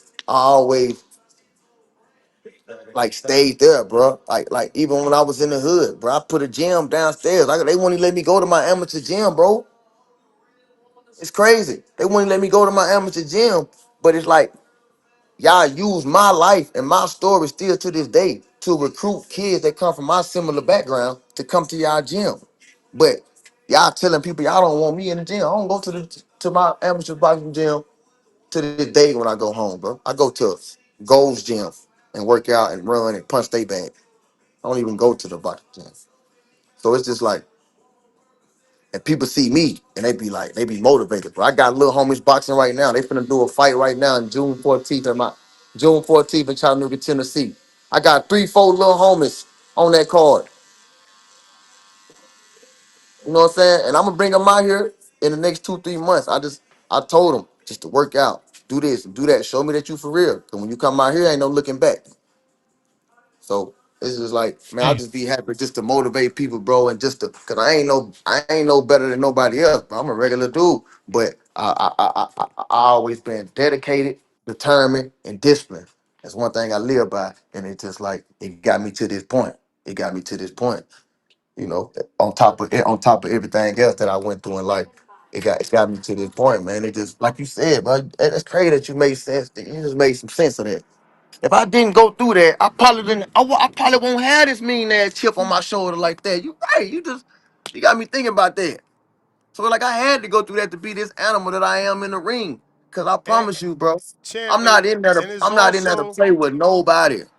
it's also what you said about the inspiration, man. You had to go through that. Like God is using you to change the lives of people in your neighborhood. That Jake Paul thing is gonna go viral. More and more people in your city gonna see what you did, what you was able to accomplish. Like you've already said it, and you couldn't have said it any better. You know what I'm saying? Now people want to take a chance because they see your chance paid off. You Yeah, for real, inspiring. You bro. know, while I'm sure we both would have loved for you not to go through it, going through it made you who you are, and you are the story now that's gonna motivate people, man.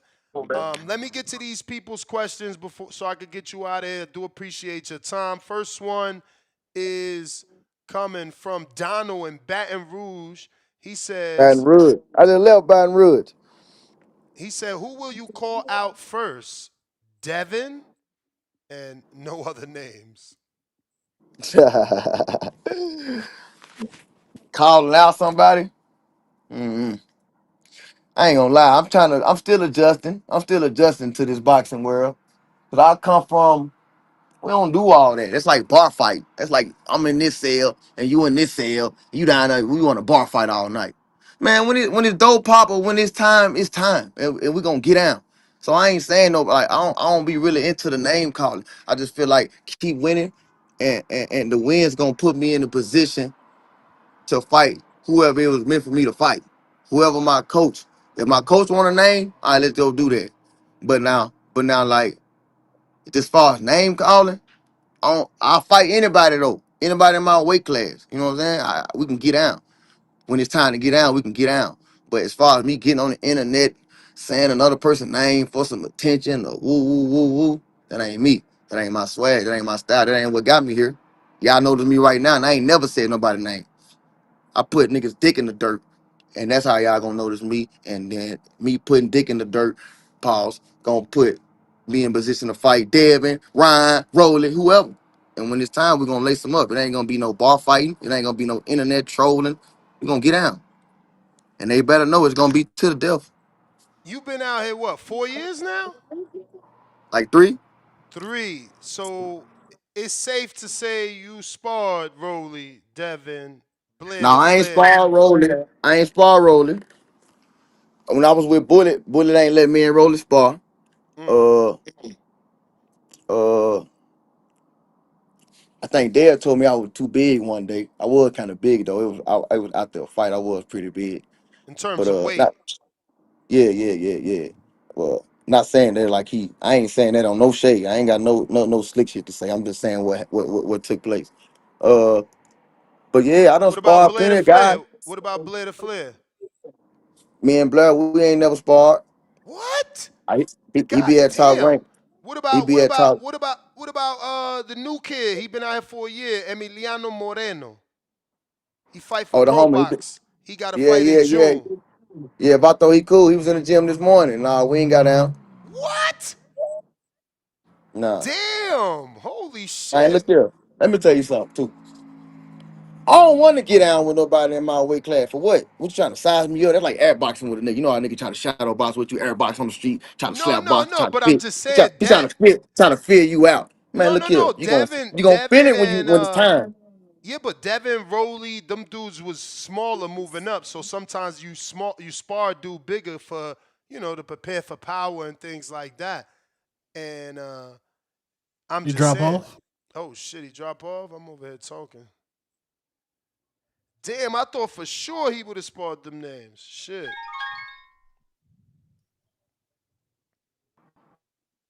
Yo. Yeah. You dropped I off. try to wipe some shit off my phone. My bad. That shit Nah, all made me good. go away.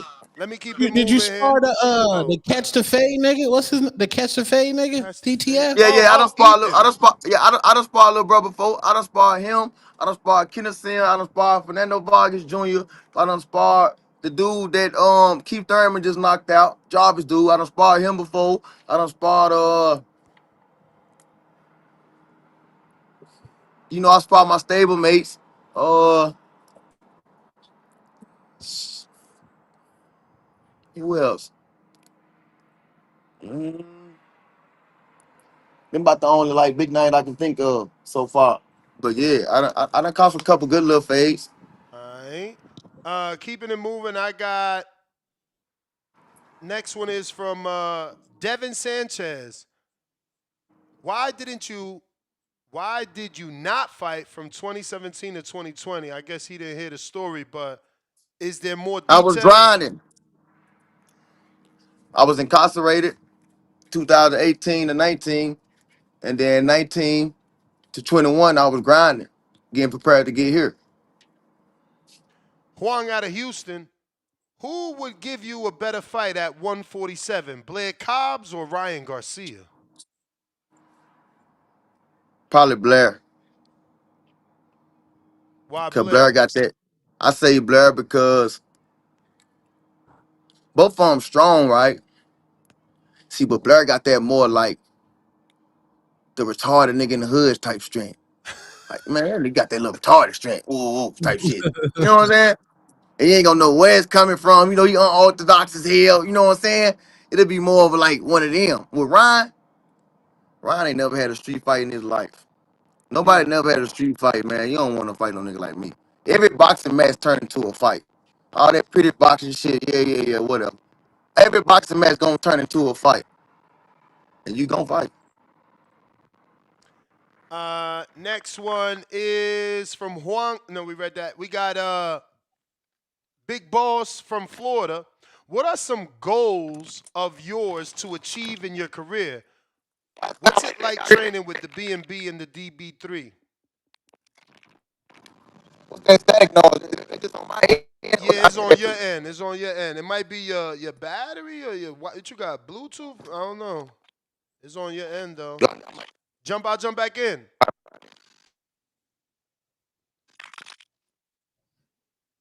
Damn. Oh, shit, he dropped off again. If you're watching this on YouTube, hit that thumbs up. If you're watching this on X live streaming video, hit that retweet, repost, Twitch. Come on, people. We need you to share this, man. We live 7 days a week, 2 times a day. Let's go. We back live with Avis the Underdog. What's going on, champ? You back? Hey, but it's still doing that old weird shit. All right, there we go. Yeah, Duke got that little background right now. I don't know. It feels like it's the service on your end. You there? Because you frozen. Yeah, it must be the service, champ. I think you done ran out of service out there. Damn.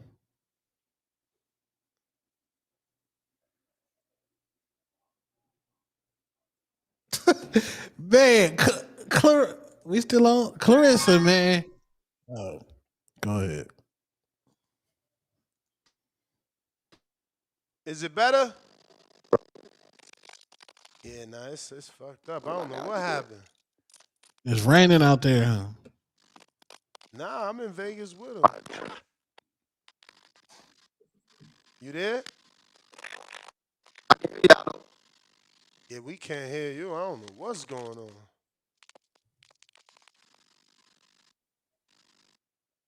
Champ. Oh, wait a minute. My phone down. What about now? It's good? Nah, it's not. I don't know what happened. We can't even make it out.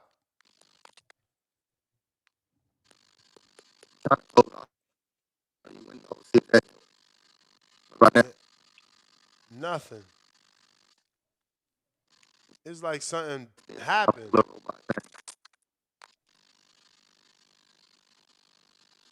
You ain't got another phone around there?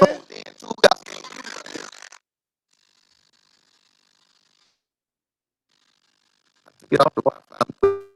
Shit. That shit ain't working. Shit. Damn, man. We had questions too. That was a pretty decent interview. Man, Papoose said he write 90% of Remy Ma's raps. Whoa. So he getting paid Nicki as a Minaj. ghostwriter or he gonna cut her off? Well, I don't know if she got the publishing like that. Yeah, Nicki Minaj won that war, so we go ahead and wrap that up. Nicki write all her shit. Don't believe that Safari shit. But hey, man, he's a superstar. Is he back? You back? Yo. Hey, it's working now. On God, it's good now. Yo. Yo. Yeah, it is good. There's a little bit of a feedback in terms of my own voice, but we gonna push through. We got Big Boss in Florida. He says, "What are some of the goals? What are some goals of yours to achieve in your career?"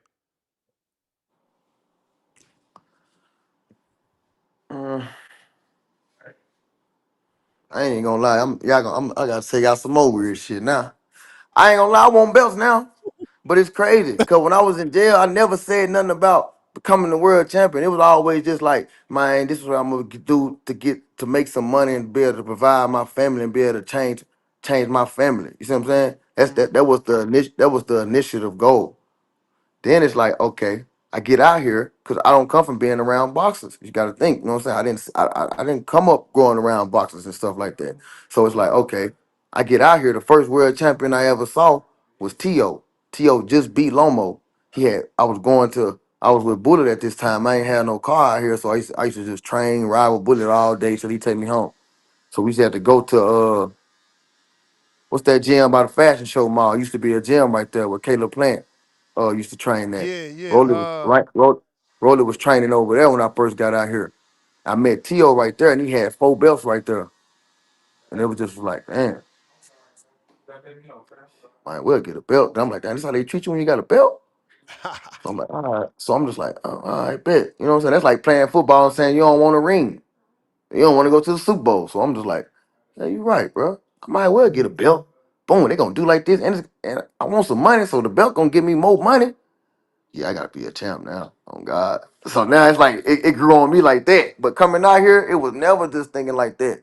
So I guess the answer to dude question is just, yeah, I want to be the first world champ from Chattanooga, Tennessee now. Yeah, man. Got to, man. You got to. Yo, as you progress in life, your goals change, things shift. Like you said, at first, it was just providing for your family. Now you realizing how talented you are, and there's a new goal. It's time to be the first champ. I love it, man. I got Jay Hill from Macon, Georgia. The welterweight division is getting better. How long do you see yourself staying in the weight class? And is you familiar with Ernesto Mercado? Because I see y'all fighting in the future. Mercado's a 140-pounder. He's fighting on the Hitchens undercard in New York versus Cambosis. Oh yeah, I ain't familiar with him, but Macon, Georgia, that's right down the street from Chattanooga. He a South boy. Man, what he say? What he say again? Who He I see said, myself fighting? no, do you see yourself? Yeah, who you see yourself? No, how long you see yourself in the division, and do you see yourself fighting I Ernesto ain't gonna lie, Mercado? bro. If I could stay at, we got all these big money guys coming up to my weight class. I've been at 47 since 16, but I really should have turned pro at like 140. But man, I'll probably stay right here, bro. If I can land these big name fights or these guys that's coming up to my weight class in the next 2-3 years, hey, that sounds like a wealthy career to me. And you know who the big guys is coming up, all the big names coming up to For my weight sure. class. If I can land 3 of those guys within the next 3 years, You might shit. could get a Norman fight now.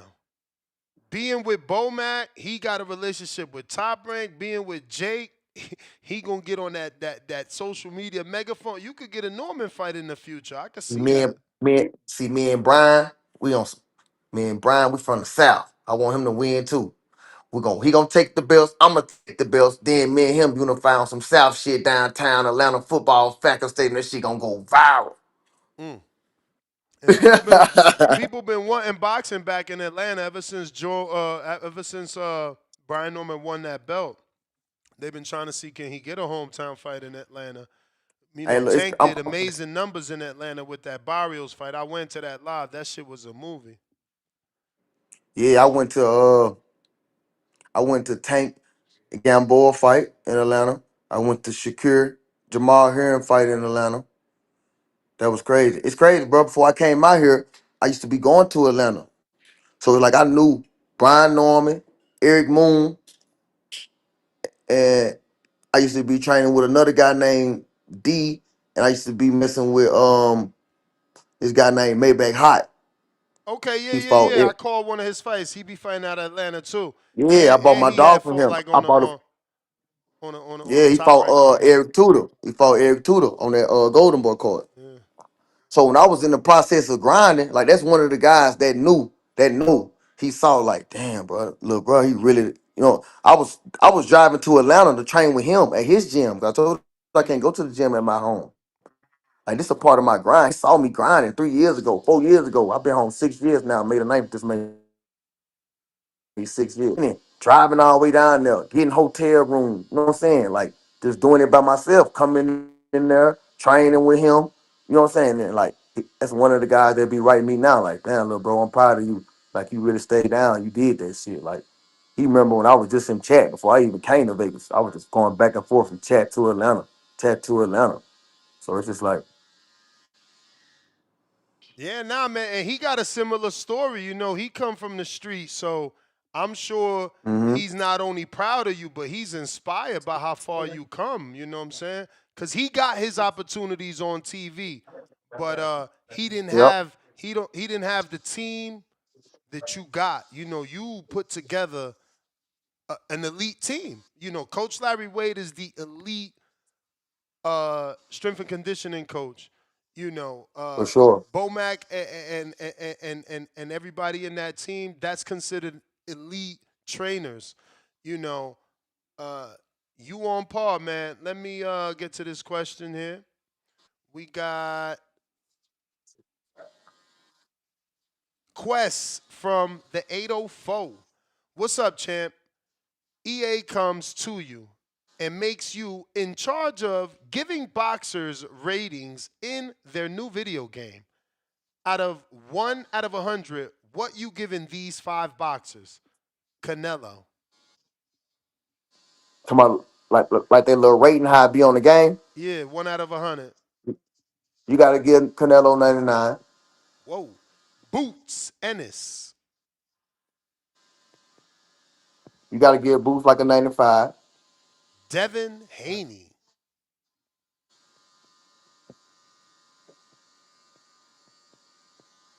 93, 95 overall rating on the video game. Jake Paul. 85. All right. We got Z Pacino out of St. Louis. Congrats on signing with MVP Promotions. Just talk to us about the vibes in the gym during fight camp. How did you link up with Bomac? Man, I was going through like a little standstill in my career. And I just experimenting a little bit, just trying to, find something to like give me some more motivation and get me to the next edge. And it just somebody else, I didn't know, I don't know these guys, bro. Like somebody else reached out to Bomac and was like, hey man, I got this guy in the gym, man. He work hard, he here by himself, he training himself. Woo, you should give him a shot. Somebody else put me in line with him. Bomac invited me to UFC to train with them for a week. All right. Bomac went to, you know what I'm saying? They stiff now. You feel me? So in the beginning it was all right, come on, little nigga. So they let me come for a week. Boom. I trained for a week. He tell my manager, like, All right, say less. All right, I mess with. Hey, he good. Come on, boom. So we just started rocking. That was like December last year. That was like December last year. I did my week in the hole. It's like a job. You got to do a week in the hole with B&B. You do a week in the hole. They discuss you. The stablemates discuss you. You know what I'm saying? I guess nobody had nothing bad to say. He liked what he saw. You know what I'm saying? You know, I ain't the perfect guy. You know what I'm saying? But I guess the thing that he saw that need to be fixed, he felt like he can fix. You know what I'm saying? So he brought me on board. And I feel like he done changed my game a little bit. You know what I'm saying? As far as boxing. You know, and like you say, I'm with the elites, bro. I never been. It's right time. It's perfect timing. I'm stepping up in my career. I'm 17-0, and to be around the elites, this the time. You know what I'm saying? As I'm going into this next level with more experienced fighters, more seasoned guys, etc. Like that. I got the right seasoned and experienced people in my corner too. So, you know, you confident, man, when you got both of them and you putting that work in every day. So, it just played Now, out like that. obviously, management is very important, and it looks like Brandon has done a good job for you. You can correct me if I'm wrong. Brandon was gonna be my sponsor at first. That's crazy, right? Brandon, I met Brandon through a friend that moved to California 7 years ago and was just already like pitching my name to him, telling him like, man, I got a little brother back at home. Woo, woo. So Brandon ended up selling one of his little vape company businesses and was bored. He rich, he bored now. He ain't got nothing to do. So he started a smoothie company and he threw like a smoker. And he reached out to me and he asked me, like, man, would you come fight on my smoker in California? Like right down the street from Kobe Bryant house. He flew me out, put me in the resort right down the street from Kobe Bryant house. Like Kobe Bryant house sit on the hill. I'll stay right here. I go outside on my porch and look up. It's Kobe Bryant house. So I'm like, all right, that was love. Boom. And he told me I can bring 2 people. So I brought my son and my mama. Boom. I guess that made him love me even more. And then I stole the show. It was like 4 fights, and like I stole the show. It was like we had on 16s and headgear, but it was like I was cracking the guy. Like it was like a fight. You know what I'm saying? So it was like everybody was on their feet, and I guess he just saw like the star in me. He was like, bro, he said everybody was sitting down until you fought. So then it was like, boom. So he supposed to been a sponsor. He don't know shit about boxing. So I tell him like, man, look, forget the sponsor thing, man. This is what we're gonna do, bro. I'm gonna make you my manager. We're gonna go to every fight. We're gonna sit front row. I told him you gotta change your swag. You dress like a rich white boy. I said, you're a rich white boy, but you know how they be, sweatpants, clean shoes, dirty shoes, sweatpants. Hey, bro, clean up. Put some suits on, and they're gonna respect you a little bit more. And he did it. And we went to every big fight, set ringside, and I introduced him to everybody. That was a somebody. We met all these promoters when I was 7-0. I gotta give tops off to my manager. From 7-0, he wrote down everybody's name that I introduced him to, got their number. Every fight from 7-0, he sent them the results of my fight. All the way to this point, to 17-0. So we just bounced around, man. We went to every fight, bro. I went to Katie's fight in New York, that crazy fight with them 2 girls that went viral. We went to that fight. We went to Spencer and Yuga's fight. We went to every big fight. I introduced him to everybody, the ring announcer, Sam Watson, everybody. Everybody. I said, that's somebody. You need me him, me him, me him, me him, me him, me him, me him. And we did that, bro. We just, nobody know him. And then he signed me first. It was just me. Then we signed Kurt Scooby. Boom. So now it's just me and Kurt Scooby. But like you said, like people noticing the work that he do, man. Like he a good man, he a good manager. And he just believed in me. I believed in him. And we made it work, bro. We just, you know what I'm saying? That's why it's crazy that the management company is like, it's called CTB. But we was having a casual conversation. I was just like, man, you can't believe you can't come. They don't believe, bro, they can't come. And he liked that. So he made the management company CTB. But you can't believe you can't come. It's like abbreviation. believe type shit. So it's just like, and we just strived out that, bro, and we just went around. You know what I'm saying? We put in the work. We met the people that we needed to meet, and just he made things easier. Cause before he came in the point, I had to make the money, pay for the opponent, pay for this, do this, sell the tickets, do. Bruh, All in I gotta preparation of ask, getting ready man. for the fight. I gotta ask. Is he responsible for all the fancy cars so that you look right on Insta? Because I swear, I was always blown away by the cars you drive. Like, I'm like, God damn, this man I always in came, some I, fucking I hot came out here shit. like that. I came out here like that.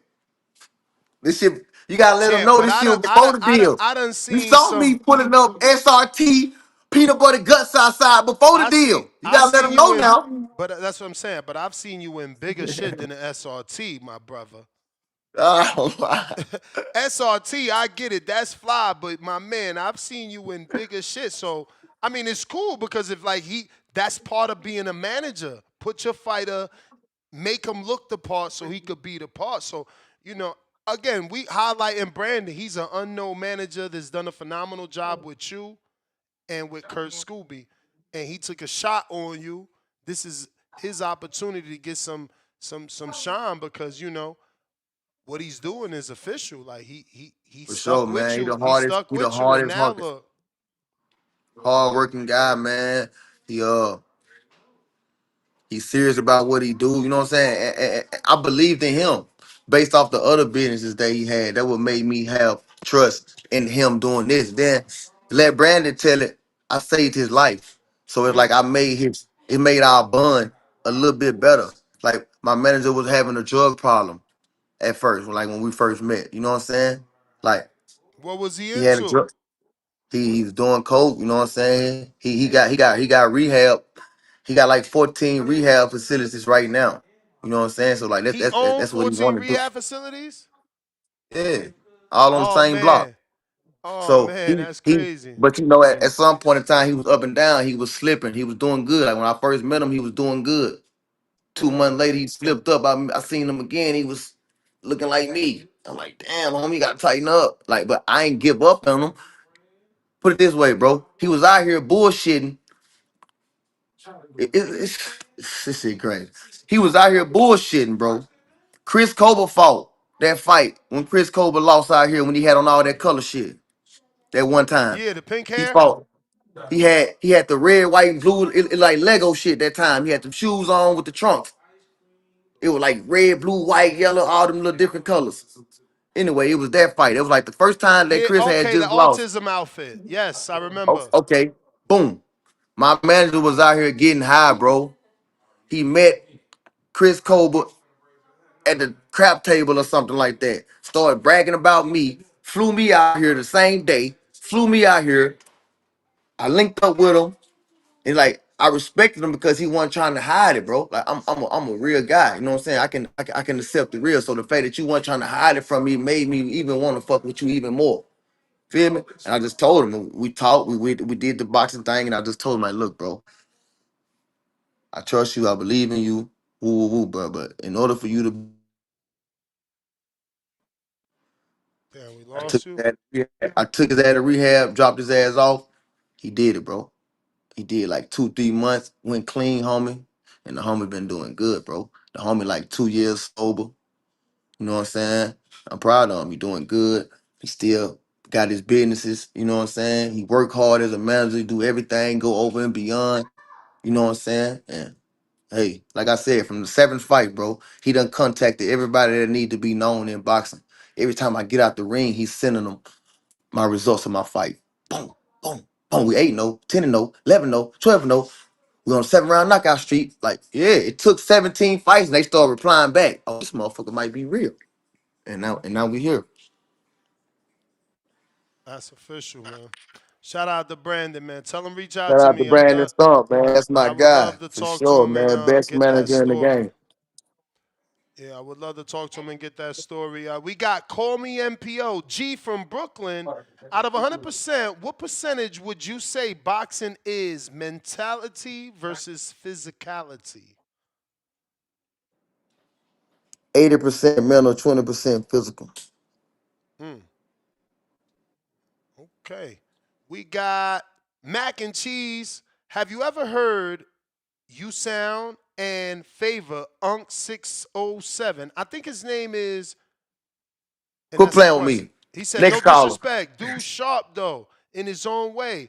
But Nah, you he ain't got a sharp. new He retarded. supporter. I'm calm down. He said, but you got a new supporter in me, and I'm along for the way, champ. Wish you the best. Congrats to your newfound future salute. I appreciate that, brother. Appreciate that. I never heard of this Unk 607. Man, he a clown. He don't know. He is not this handsome. Pause. He is not this handsome. He ain't got this much swag, teeth. He just dark skinned with dreads, man. You know how these people be. Oh, man. Come on, man. I got Talk Trends that says, with you linking up with Jake Paul, what is your dream fight? He can make it happen. He can make it happen. Oh God, he can make it happen. He can make it happen. Oh man, we're gonna just keep winning, man. That's the main goal. But I ain't gonna lie, man. I don't know, that Ryan Garcia fight would be crazy, huh? I hear that. Ryan That's Garcia fight would certainly a be big crazy. one. Ryan Garcia fight would be crazy. You think they'll take that? I mean, even if they don't know you, your power is, Come on, is on man. They're gonna have to paper. respect. They're gonna have to respect it. And then I But feel like he just lost. So I go handle my business, my next fight. Give me another little fade in, another good little fight. For him to come back and try to go chase them titles, you're gonna have to go through it. You're gonna have to go through a contender like this. Hey, and that's when I get my shine in. for sure. Next one. Oh, is that the last one? I think so. Hold on. Refreshing.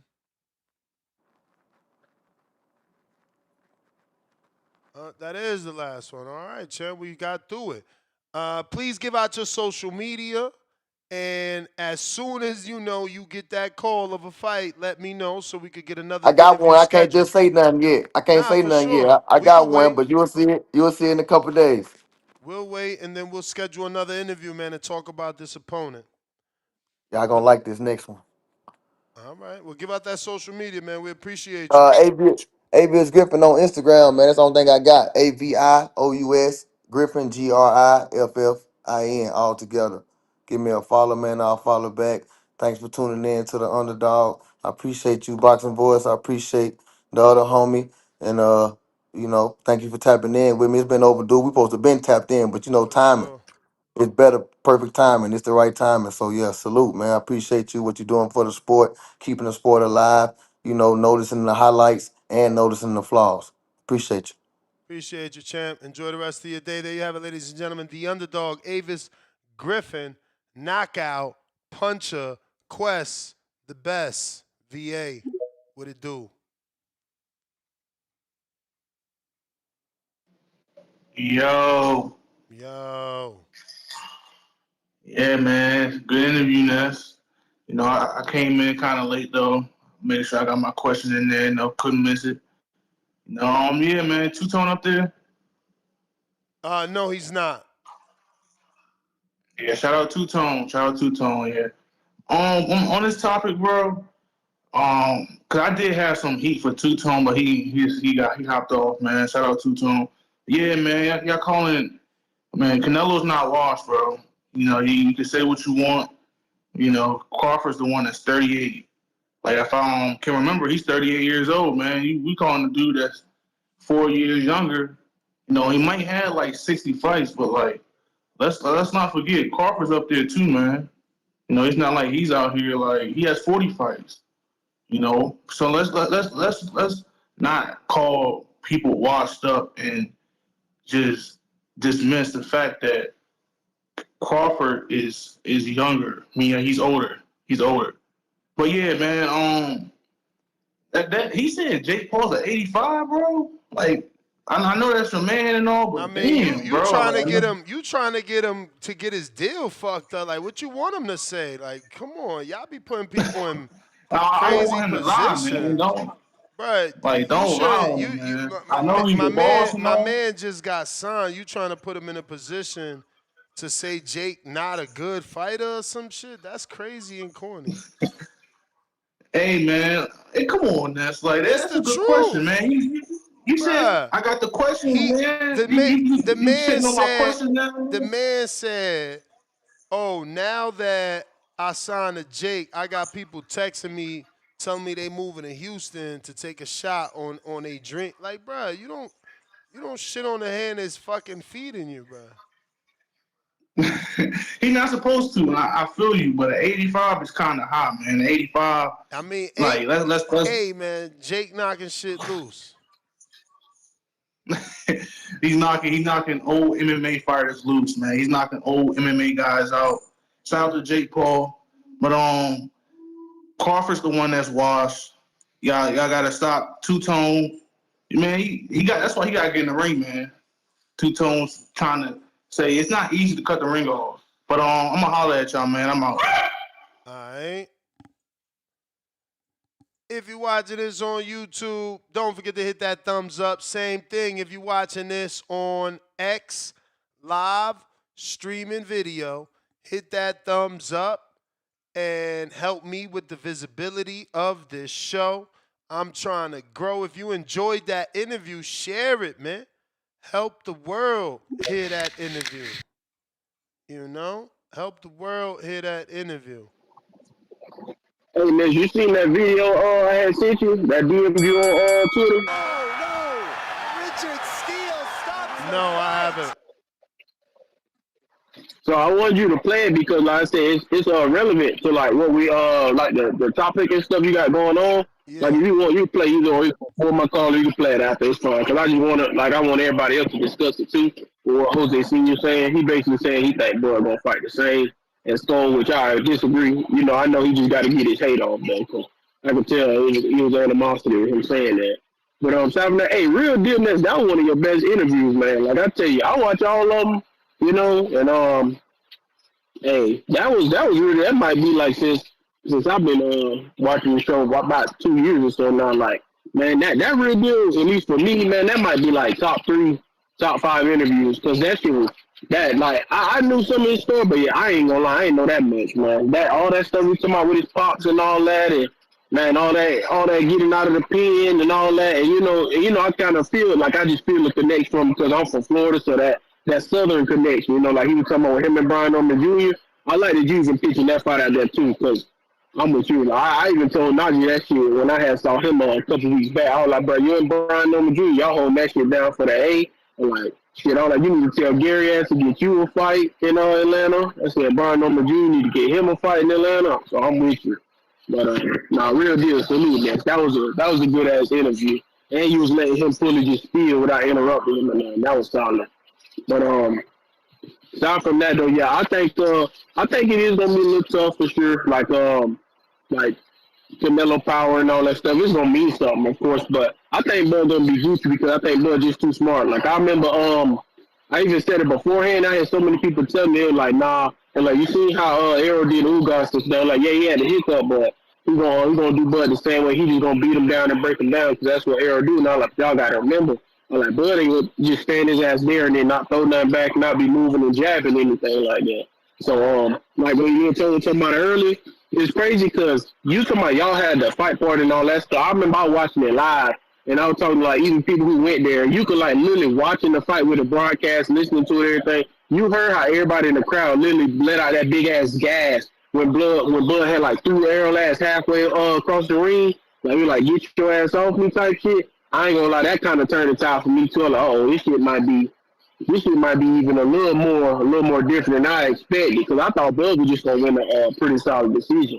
I didn't think he would be dominated, crazy stoppage like that or nothing like that. But I think with Canelo, like I said, he gonna have to do some movement like Omar said. He say gonna have to get them legs together. Like I said, gonna have to use that jab, touch that body a little bit, take that wrist possibly. But you know, I got Bud on the way though, so. Richard Steele stops the fight. Alright. If you're watching this on X live streaming video, hit that retweet, repost. Man, OTX ain't start. It's not starting until 7:30 Pacific Standard Time. That's crazy. That's crazy. 10:30 for a 6-round fight on the East? Bro, boxing be always getting it wrong, man. That's just crazy. H-Town?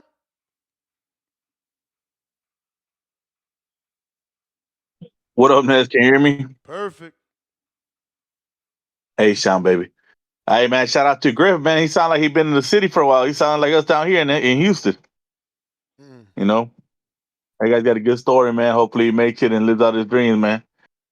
Hey, man, I was laughing at something CYP said earlier. He was like, don't nobody knew Bud was this strong and this and that. And he just pushed Earl back. Bro, if you would have watched the Porter Spence fight, you would have known that Earl ain't as strong as he looked because Porter was pushing him back. You know? So Bud was going to do the same. Everybody knew that. That's the fight that everybody know that Spence couldn't fight going backwards, that he was going to be in trouble. You saw that fight, you should have known he was going to get destroyed. But, whatever. People like living, with their heroes. So now we're going to say this Bud's going to push Canelo back, man. I like that little impression that Tone did too, man. I appreciate it. I know that knowledge and that common sense is getting to him because he wants to believe in fantasies. I hope Bud survives, man. I don't want to see him knocked out, man, because he's one of my guys too. I want him to have some dignity. But if he runs, man, all that dignity gone. The man's 38, but somehow he's the only one that's not aging. I don't know. These people are wild, man. Everybody's wishing on a star. And before the Earl fight, hell, it was only like 3 or 4 of us calling Bud the man. But in 2 years, was it 3 years now or 2 years still?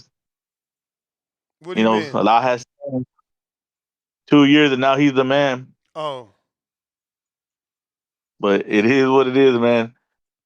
And on the earlier show, man, I got Devin against Boots. Y'all tripping on Devin. Boots ain't, you know what? Boots ain't finished nobody as skilled as Devin. Yeah, Devin's style is not fan friendly, man, but when he works it, he's gonna win. It is what it is. You can hate him or love him, man, but Boots is gonna get frustrated fighting Devin. I think Devin could beat him, take him to 12. And Boots ain't done nothing but show a little athleticism, man. People keep acting like he's some kind of devastating puncher. Hey, who's he knocked out with one punch, Ness? Who? Boots. Nobody. Exactly. But somehow this guy got all the power too. Man, I got Devin in that fight. Haters, I'm out. Pillow.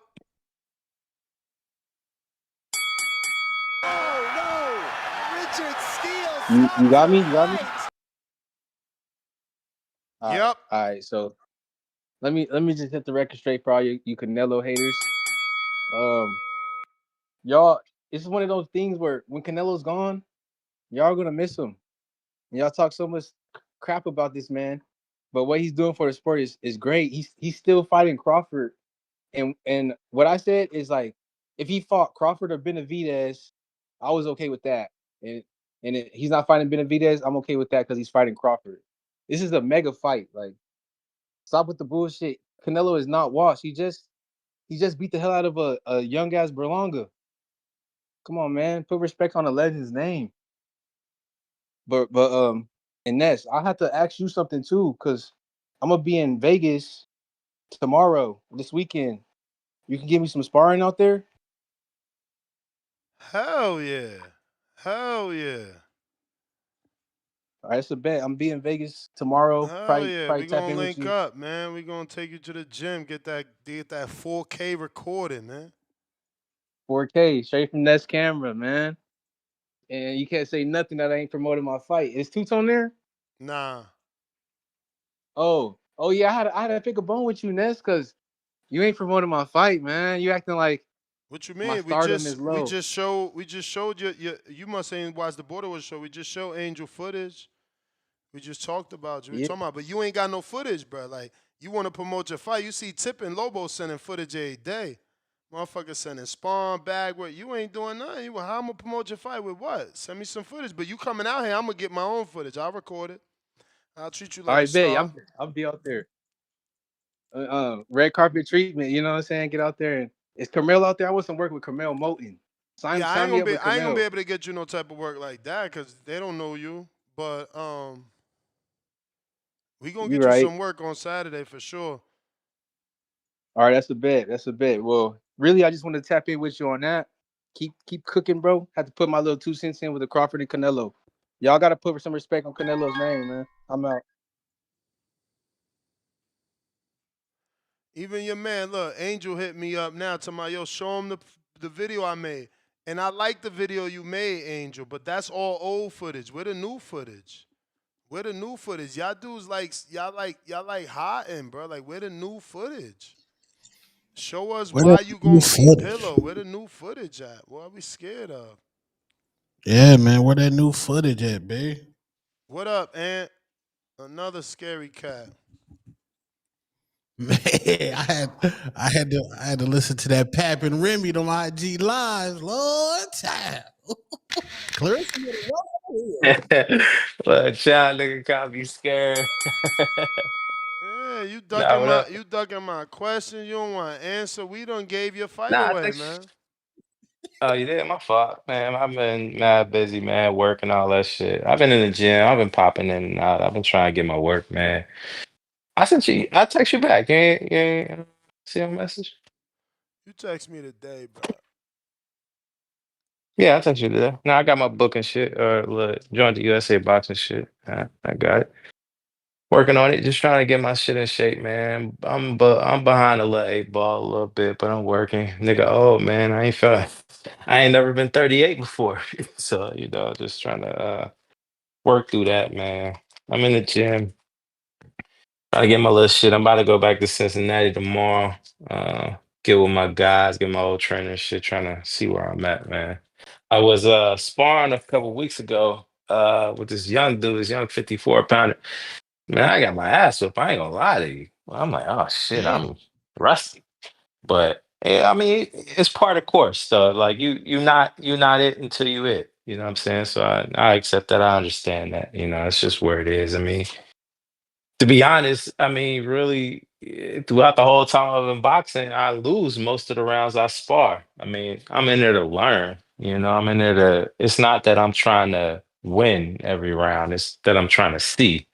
I'm trying to get the speed. I'm trying to learn, see what these guys do. And it's not that I'm like getting beat up. You know what I'm saying? It's not like I'm getting dropped and stopped. It's just I'm just a step behind. You know what I'm saying? Just a step behind. Bro, you old, Well, it's like, man. That's what happens when you yeah. get old.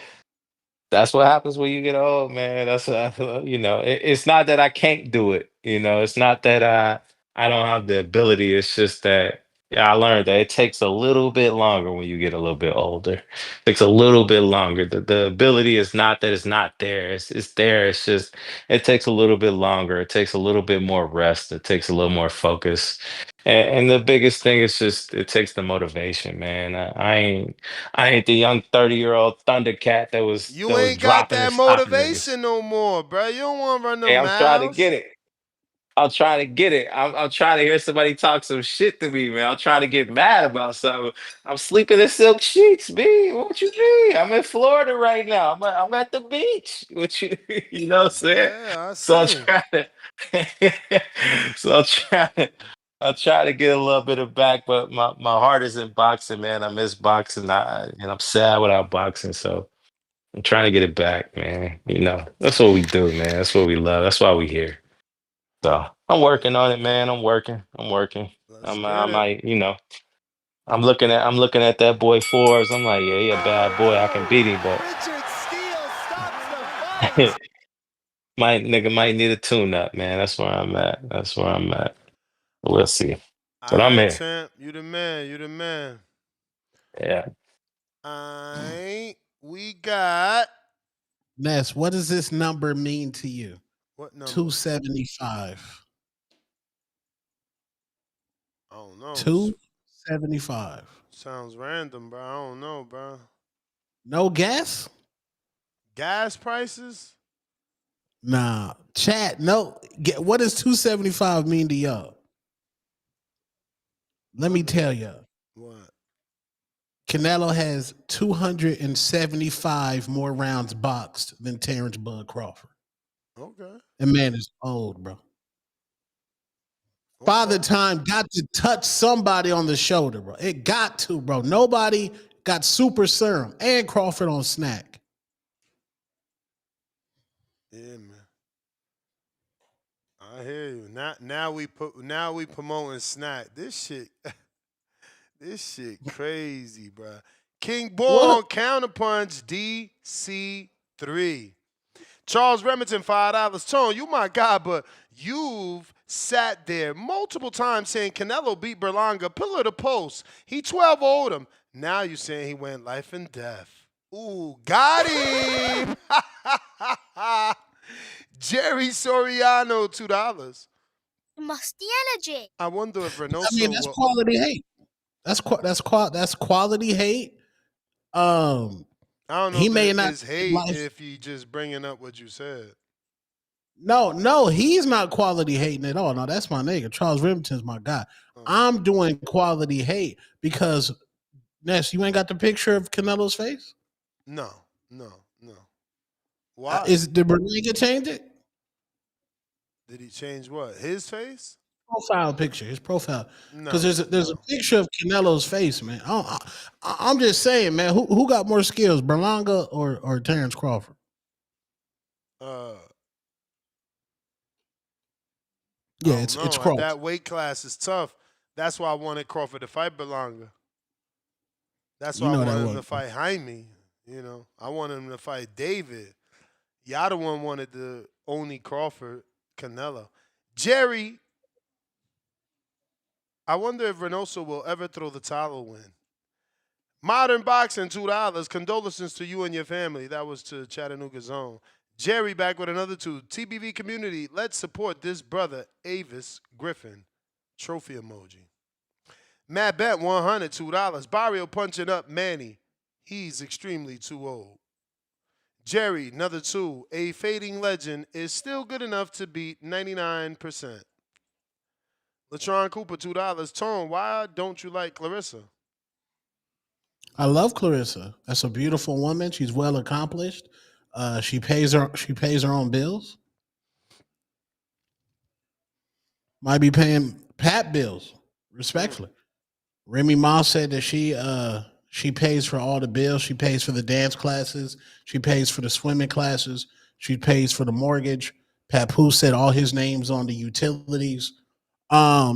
Basically, Papoose and Remy Ma are still in love.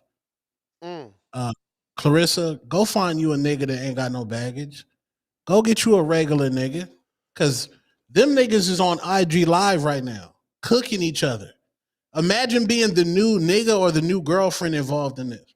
It couldn't be me unless I'm just glazing the yams, unless I'm just smashing. Yeah, man. I ain't never seen Pep IG Live. Tyron.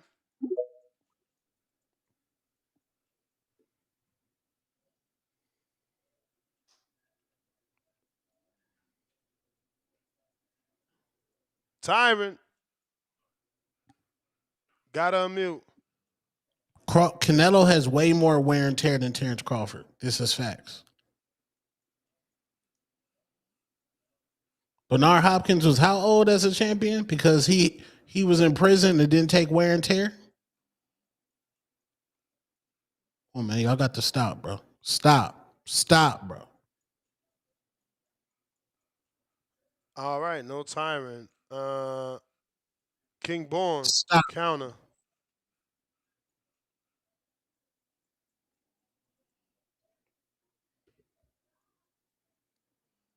King Bourne, counter. Yo, Ness, come back to me real quick. Come back to me in 5 minutes. Tyron.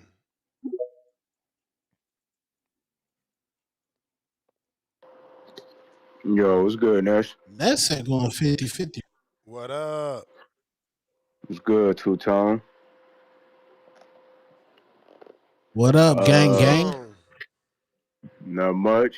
Hey Ness, I just got to get that boxing book. I got everything else down. Everything else to go. Yeah, somebody, what's his name? Mr. Quick sent you 150. Oh man, love, man. I appreciate that, bro. God bless, man, for sure. If you listening in, if not, send him that for sure. So yeah, I can, you know what I'm saying, use that for the to get my boxing book and hop on that Conquer, and then we good to go, man. I just, you know, DM you the Cash App or whatever, or I think you got it, or the case may be. So yeah, we can get that ready. But as far as the topic, can Crawford survive Canelo's power? If he did what Charlo did, I I don't know if he's going to be able to sustain Canelo shots. You know what I'm saying? Like again, to the arms, to the shoulders, to the hips. And you gotta give a take into the ring size as well. Given last fight of Canelo, that fight was a dog. You know what I'm saying? So it could be a smaller ring size, and that plays into Canelo hands. You know what I mean? We're going off of Crawford really beating Earl Spence the way he did. For this fight to basically come to fruition for, you know, can Crawford, you know, go up and beat Canelo? He fought a Spence that went through a lot in life. You know what I mean? Outside the ring, I don't even know how he survived that crash. Was able to get inside the ring and wasn't right. Got injured. So, you know, great performance by Bud, pound for pound performance by Bud. But you look at it when he went up, fought Majimov, you know what I'm saying? Did he hurt him? You know, no. You know what I mean? It was a tough fight for him. So going up to 168, I don't see. I mean, I can't say I don't see Bud standing there and exchanging with him, because I think he is going to, you know, exchange with him. He's going to have to at some point in the fight. But can he take Canelo counters? And Canelo hits you without, you know what I'm saying, you seeing it. Look at Berlanga. Even look at the shot with Mugia. He knocked down his last 5 opponents. You know what I mean? And Bud coming up, a year layoff, haven't been active. He should have got a fight up at, you know, 168. You know what I'm saying? I wish he would have fought Scull. That would have been a good fight to see where he was at. But skill-wise, Canelo has skills too. It's just different from Bud. And at that weight class, Canelo is more experienced at that weight class. You know what I mean? And he's more equipped. And I think he's going to give us, you know, one last, you know, great Canelo performance. You know what I mean? Especially him hearing the noise. I think, you know, he go in there and kind of put it on him. You know, don't get me wrong, Bud is strong, but Canelo is strong too. And I don't see Bud backing Canelo up or pushing Canelo. Canelo was in there with the big guys. You know what I mean? So Crawford can survive his power if he fight like Charlo, but I think eventually he might get caught. I do see him getting knocked down, possibly. Again, because granted, Canelo has knocked down his last couple opponents. Berlanga was what, 290? He caught him. So I can see Canelo catching him, you know, dropping him. But we'll just have to see. But I got Canelo winning the fight. But that's my call. I appreciate you, champ. Richard Steele stops the fight. All right, champ. All right. Ness. Yo. Out of Canelo and Crawford, which one of them has ducked a Benavidez and which one has fought a Benavidez? Which one has ducked a Benavidez? Which one has fought a Benavidez? Shit. Out of Canelo and Crawford, who's ducked a Benavidez and who's fought a Benavidez? Right. I mean, well, Canelo's obviously avoided Benavidez, and Crawford never fought a Benavidez. He did. He fought Jose, right? What the fuck? Hey, yo, this guy is lost his mind. Al in the Bay. Oh, that was quality hate. That was some quality V hate. Dash said $5. Put that bag work I just sent. Bro, where's the sparring at, man? Yo, what's up? What's up? Yeah, man, that's the $1 million question, man. Can Terence Bud Crawford takes Canelo's power? You know, people keep saying Canelo is washed. Bro, if that's washed, boy, That's me, only boy, two-tone, man. that boy got, huh? Only two-tone saying that simultaneously diminishing Crawford's potential win, greatest win ever in life. No, I keep hearing other people say that too on here, but I guess. But anyway, um, yeah, man, Canelo still has power, man. He still got that power, and that's the $1 million question. And that's one reason why I was wanting to. That's why I wanted to see him to go up and fight like a Veiga or Magia, to get acclimated to that type of power. Yeah, he has people um in his corner that fight 168, but there's no power like a Canelo power. And so yeah, man, that's the $1 million question. If he can stand on his toes, because Bud really is not a mover like that, like people think he is. He's not like a Floyd Mayweather where he's bouncing on his toes and trying to do the rope a dope. You feel me? He moves subtly and he moves in front of you. You know, he switches literally in front of the person, you know, but it's just how he does it um is a mystery to some. You know, you're not gonna see Bud Crawford dancing on his toes, moving left to right. You feel me? You might see him move his head. You feel me? He might take a jab step to the left and move his body, and you know he might turn sideways so you can get a part of him, but you won't get the whole piece. And that's what Bud do best. You feel me? He don't really take a whole lot of flush shots. You feel me? He turns where you can get a piece, but you're not gonna get that whole chin. And so, yeah, man, that's the $1 million question. King Bourne counter.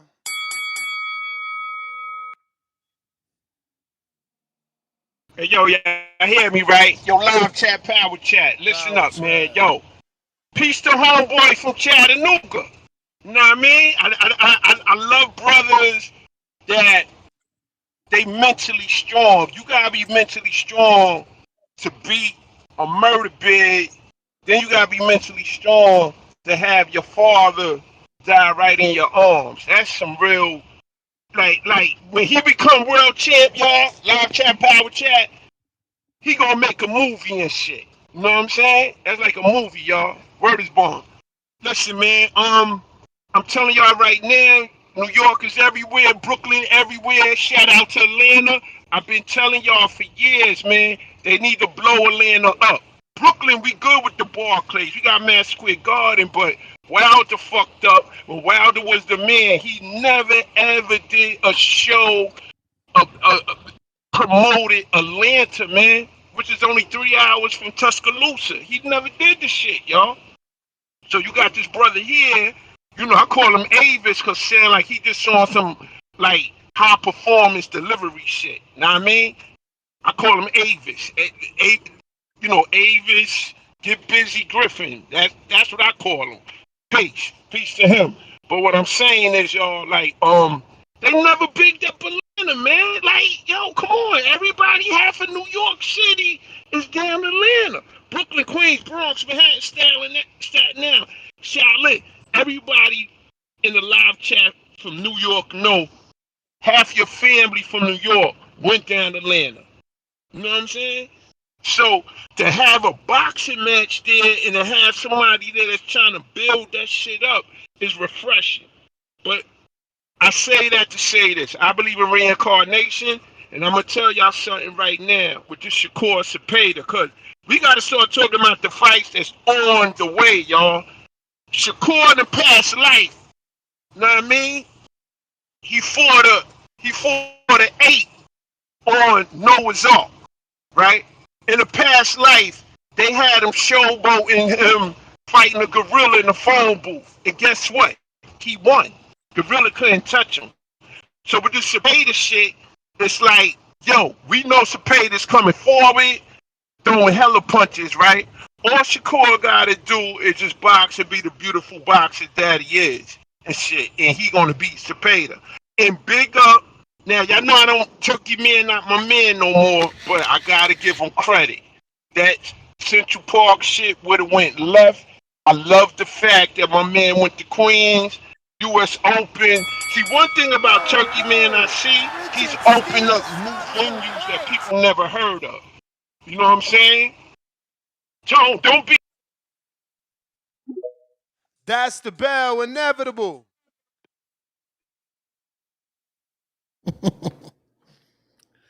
Yeah, can you hear me? Can you hear me now? Yes. Yeah, Tone ducking you, B.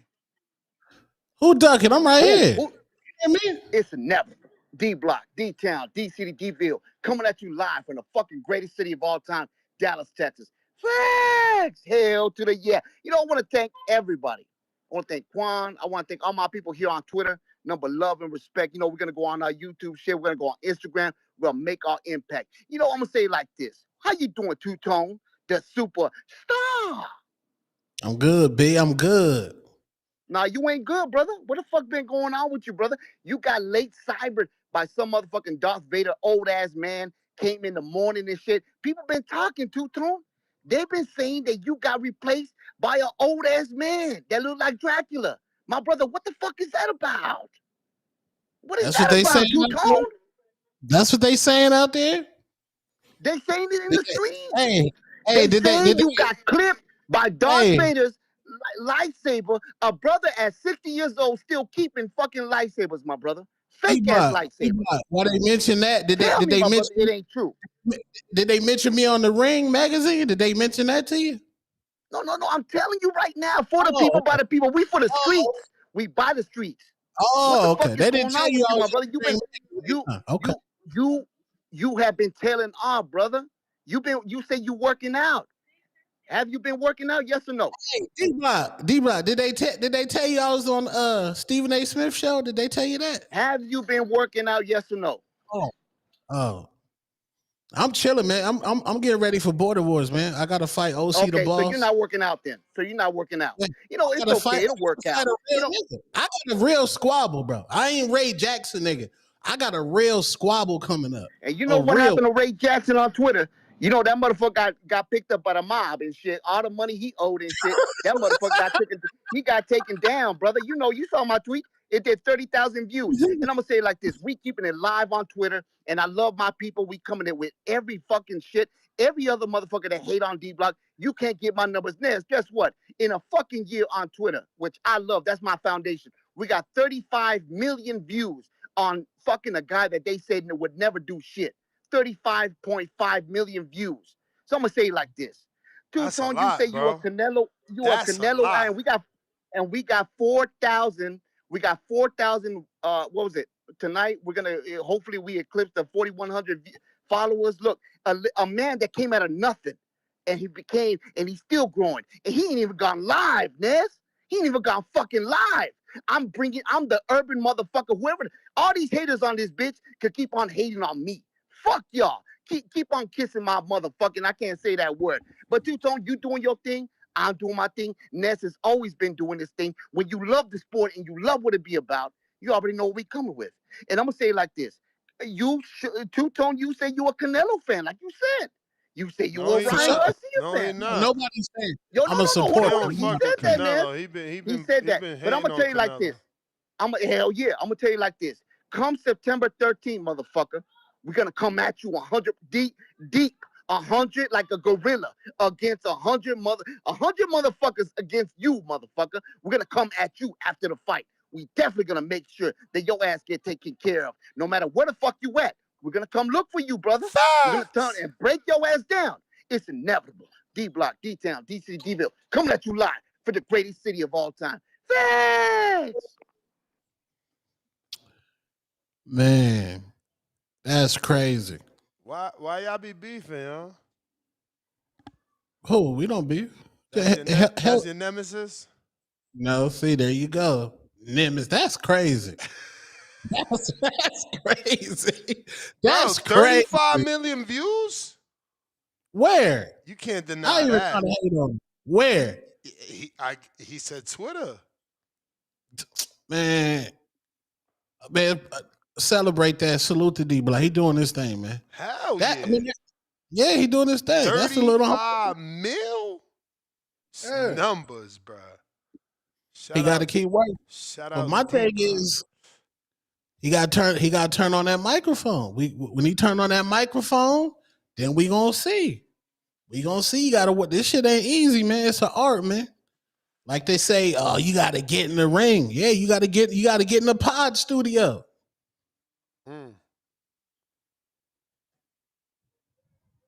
He cooking though. Salute D Block. He was hating on Devin Haney. How he hating on Devin Haney? I don't know. Talking about Devin ducking T.O. Nah, B. Nasty. And Bill Haney gave you a look too. See, that's what I'm talking about. Niggas ain't loyal in this game, B. I mean, you just got rid of Ryan, man. You dumped Ryan like a sack of potatoes. Nobody dumped Ryan, man. For my chat, I played that video today. That's the first time they ever seen that. Of me and Ryan. That shit was crazy. What I got? So we got to show this bag work, but I already told motherfucker, send it landscape. Look, okay? This means landscape. Look. Ooh. I turned my phone sideways. Now it's landscape. Thank you, Ness, for teaching me what I didn't know. Record like this, my friends. Because if not, this is what you get. This is what you get. Let's move this. Let's put this down here. All right, this is what you get. Shout out to V-Dash. Right? So yeah, V-Dash, this looks okay from afar. But then when I go and click the video, now it's half. It's half your body. There's no way to see it.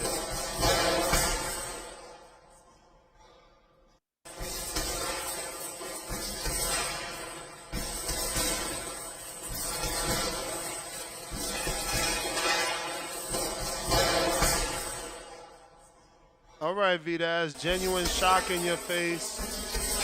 You still boxing in sneakers, though. You still in your house. Shout out to you. You got a big garage. Or somehow your wife let you put that heavy bag in the living room. Shout out to you, man. I hope you taking it more serious than this, man. I got Tyron by stoppage. Damn, Ness. Bro, you can't be training in trainers. First of all, I don't even know what kind of Nikes those is. No disrespect. Those is Air Force Ones. Those is not Air Force Ones. Fuck wrong with you. Them is not. Air Force. No. He in a G-Unit tank top with Hussein Bolt sneakers trying to box. No. Now I'm fucking with you, V-Dash. I'm fucking with you. But I do got Tyron by knockout. Tyron. Nah, not knockout, because you know it's hard as hell. Like, if I'm being real, it's hard as hell to get a knockout in the amateurs. So shout out to Tip, who did get one. But yeah, based off that and the last bag work, you the B-side. You don't like his style? He the B-side. He the B-side, bro. You still ain't sparring. Like either, and this is what I'm saying. This is what niggas do. Either he is, and he don't want to show it to Tyron, so Tyron ain't got a way to, figure him out, or he not. Oh shit. Those is I just got a text. They said those is Nike Roaches, soccer mom shoes. I never heard of them. That nigga getting stopped. That nigga getting stopped. Nah, B. Gotta delete that footage, man. That nigga getting stizzed. Damn, play that shit again, man. Is those the Roaches? Come on, man. Roaches? Hey, man. He Roaches? sent that footage, though, at least, man. Where Tyron, where your shit at? Where your shit at, bro? We got to show why the betting line got swayed. Roaches? I never heard of Roaches, bro. I ain't never, ever. Yeah, them is ever Roaches. heard of those. Nigga. Roaches? You can't, you ain't supposed to wear those as a man? No, hold up. Didn't what's his name? Tech sponsor him? Mm-hmm. Damn, man, he let Tech down. How? He can't waste the money on. He can't waste the money on trainers. He got to waste the money on getting to the fight. Roche. Oh, you pronounce it Roches. That's even worse because that's close to Club Shay Shay. This is diabolical. This is a first in Border Wars history. Roches? 70 days before the squabble? Yeah, man. Get Benitez on the line, man. Hey, man, Get at him least on he the taking line. the fight and he sending footage. Roches? Yes. Them ain't even the hookahs. That's wild. That nigga Tech got ran off the show, sponsored V-Dash. Why he got ran off the show? What the fuck? You ran when you pressed that nigga for the book, you ran that nigga off the show. You know he a street nigga, man. Street niggas ain't got time to get no damn book, nigga. He out of here.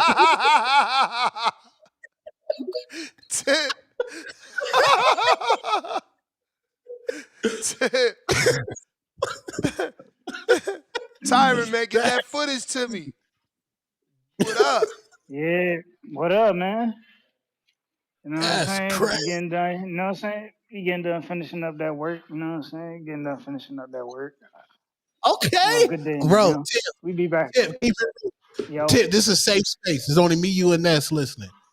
When you was talking to Lobo, he kind of like, he got you. He was scary. He was a little menacing. He's menacing. Who's menacing?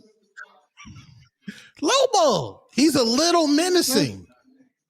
Tony, if you don't get the fuck out of here. I mean, you only sending shadow boxing, man. That man's sparring. You ain't fooling nobody but yourself. First of all, I don't give a damn. You and V-Dash doing the same training, hitting the bag and looking in the mirror. Listen, he could do all the sparring he want. He can send you all the footage he want. It ain't the fight. That's all I'm gonna tell you, bro. It ain't the fight. That ain't me. It ain't the fight. We gonna see on fight night. Just know your man's better be prepared. The same way I'm coming prepared. That's all that's gonna matter. Oh, he in the gym. He in the gym. Let's go. No, I said I heard. That's what I'm saying. I'm celebrating. No. I'm celebrating you. I heard the clock. I heard your clock in your gym. I'm celebrating you, champ. Yeah. Come on, champ. Come on, champ. Let's go, champ. Let's go, champ. You my first WBC green belt champ, man.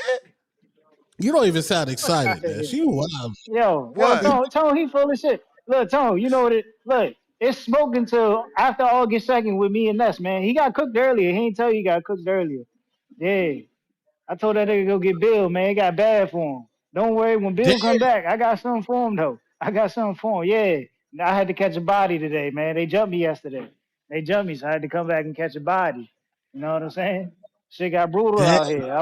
I was hoping they was gonna call back up finesse. They ain't never come. This shit crazy. But yeah, man. Yeah, we in the gym working though, man. We in the gym working. Shit gonna pick up very soon for me. You know what I'm saying? And when shit pick up, you know what I'm saying? It's gonna be a different. It's gonna be a different tip on fight night. I promise you, man. It's gonna be a different tip on fight night. I'm coming for blood, bro. As usual, I'm coming for blood. That nigga gonna bleed. That nigga gonna bleed. Best believe me, that nigga gonna bleed, man. Cap. We gonna be. Hey, hey, believe me when I tell you that nigga gonna bleed. I'm walking Cap. out.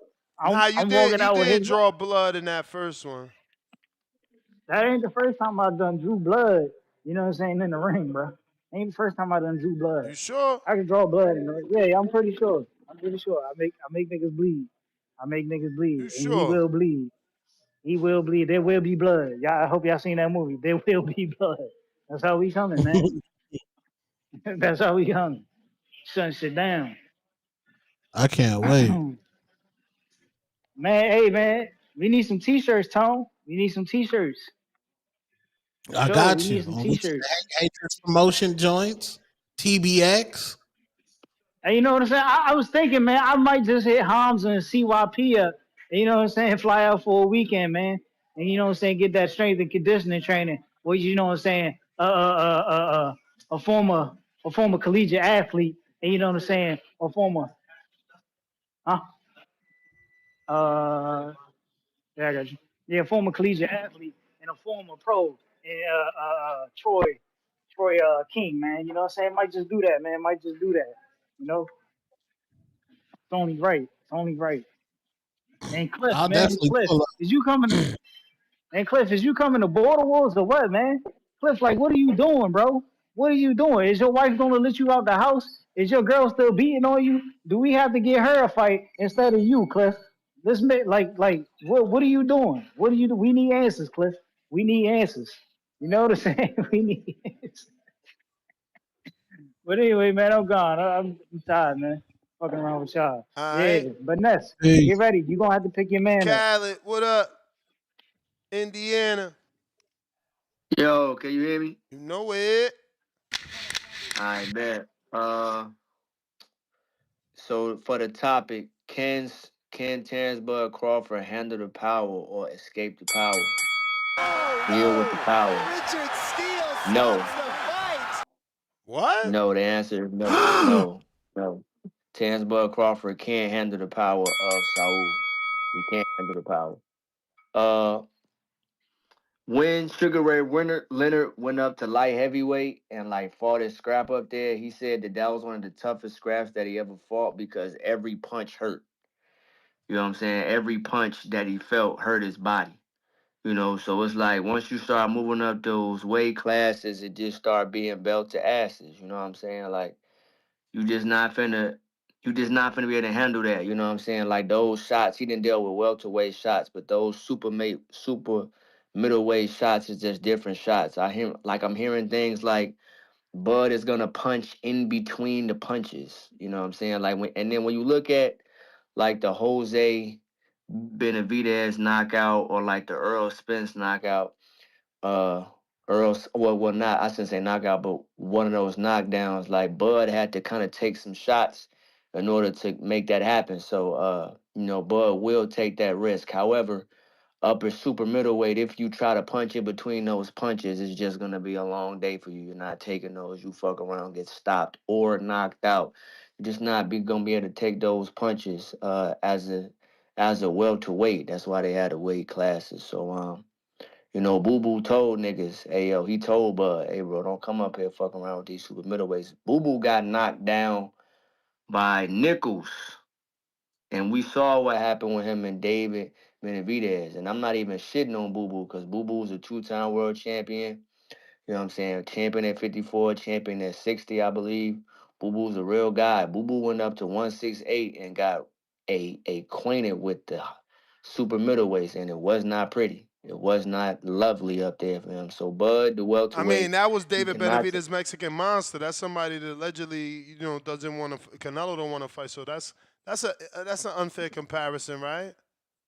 Nah, that's fair, but like Nicholson still made him touch earth too. You know what I'm Ooh, saying? good He ended up point. getting the victory. Good Yeah, but point. he, Nichols made him touch earth too. So it's like, And that's it's just a different. journeyman. No disrespect. Hell yeah.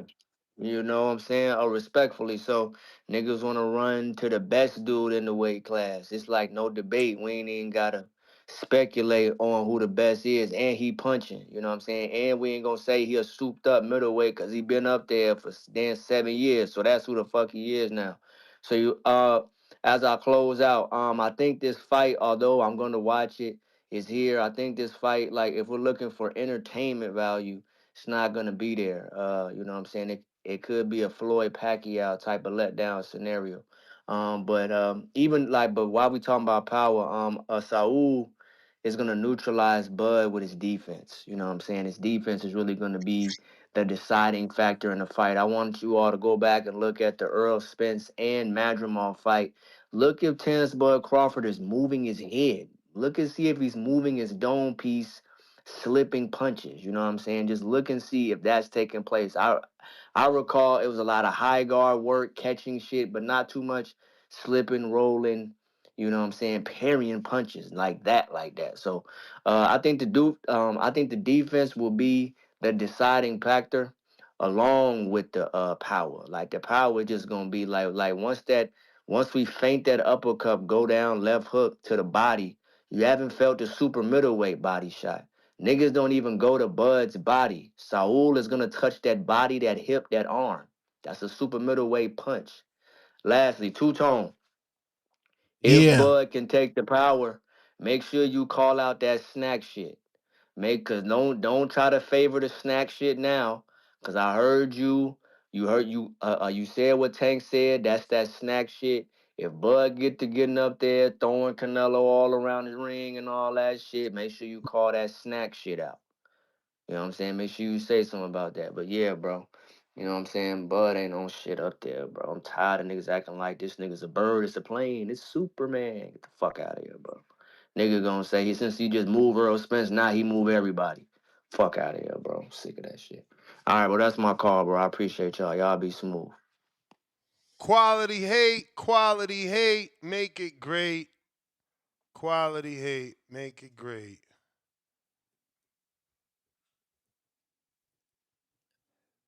Go ahead, champ. Let me get this just want to timestamp say for this guy. prayers to Skrilla, baby. He was shot 8 times this afternoon in Detroit. Expect us to survive. He crashed his car after being shot 8 times or shot at. Yeah. Prayers to Skrilla, baby, and his family. Salute Detroit.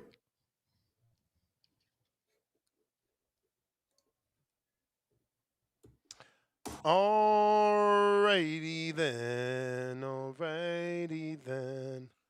Alrighty then. Stock chasers. Stock chasers. Yo, what's good? You hear me? You know it. Yes, sir. Yo, Ness, what up? Two Tone, what's poppin'? What's good? Yo, look, listen, check this out, man. Shout outs to my boy King Bourne, man. You heard? Shout outs to my boy King Bourne. Shout outs to New York, Bronx, Brooklyn, all that. But listen, Ness, real quick, man, because I tried to tell these dudes, but they refuse to listen. Tell me what you thought about Crawford in the Madrimov fight. Like, 8-4, how you baby. felt. I gave it 8-4, my man Crawford. It's Crawford, Okay. baby. Now, I understand that. But at the end of the day, did he look good? I mean, 8-4 is definitely good. He ain't get the knockout that y'all was expecting because, that's what he was giving us for like 10 or 11 fights. But, yeah, 8-4 is good. I mean, he got hit with right hands. But remember, you fighting an Orthodox fighter versus a Southpaw fighter, that right hand always going to line up. Line him up. I hear that. But look, man, I'm going to bring attention to why he's fighting Crawford. He's fighting Crawford because he's ducking the Mexican monster. He's ducking Benavidez, bro. So listen, I'm not a Canelo fan, but I just want to remind the Canelo fans, this is a straight duck. He's ducking the Mexican monster. It's nasty work. And I remember when he said, "Oh, I wouldn't gain no respect if I fight Crawford."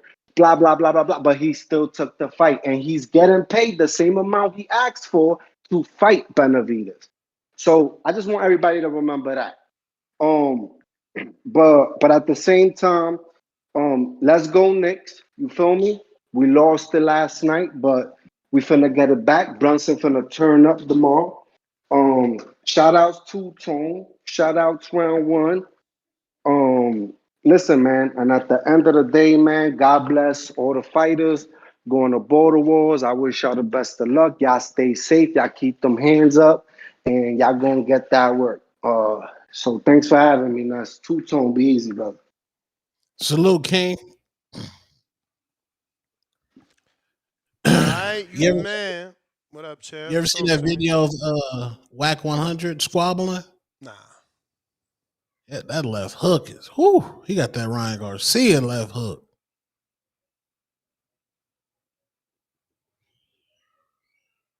What? Wait a minute.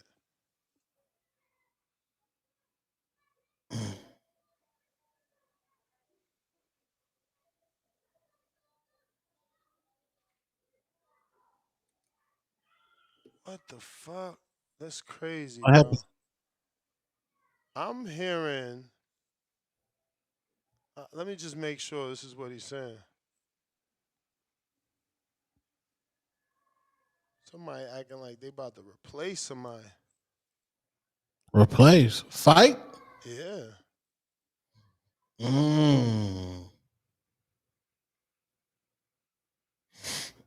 Where is Boo Boo Andre, man?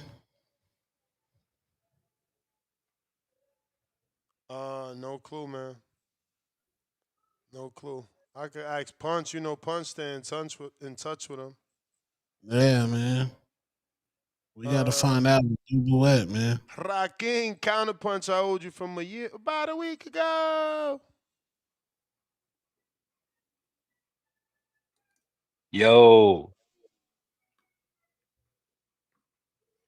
Yo, we hear you perfect.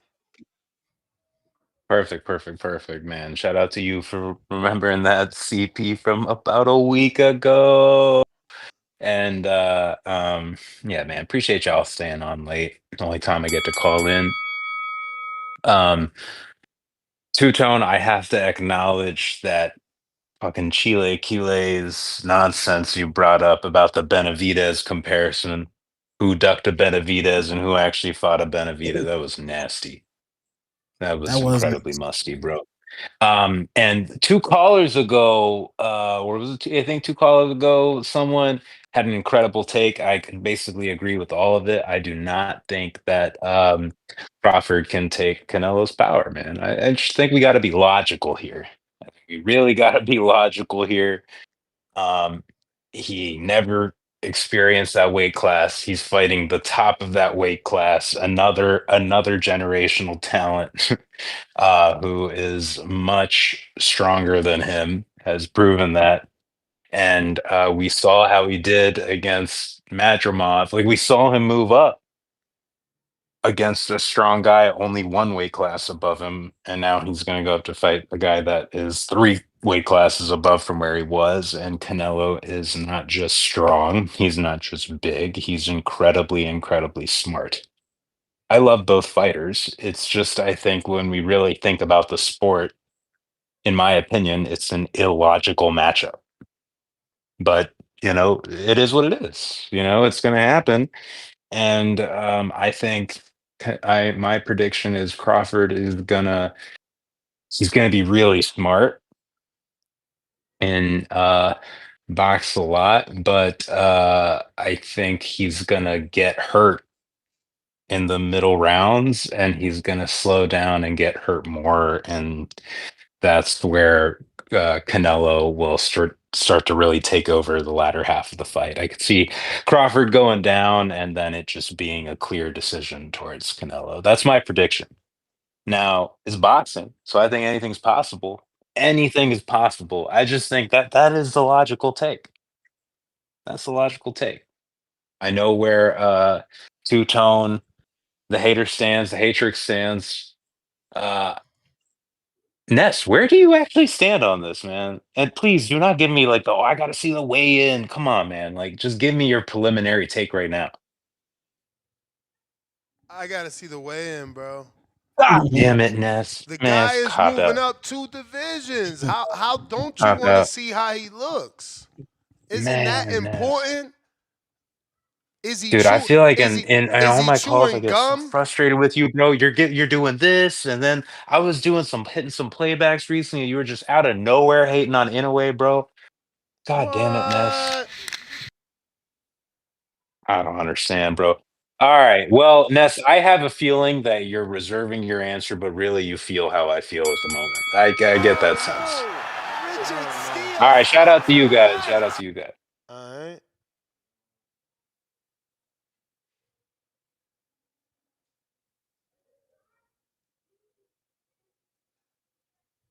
This is crazy.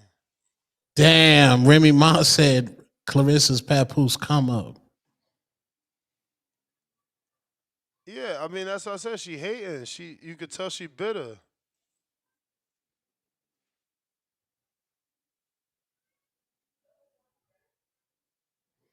She said, anytime Clarissa keeps saying my name, I'm a drag Papoose. This getting messy, man. Just go, man, Clarissa, go find you a regular nigga, man. A nigga that's in, a nigga just call center manager, nigga at the group home.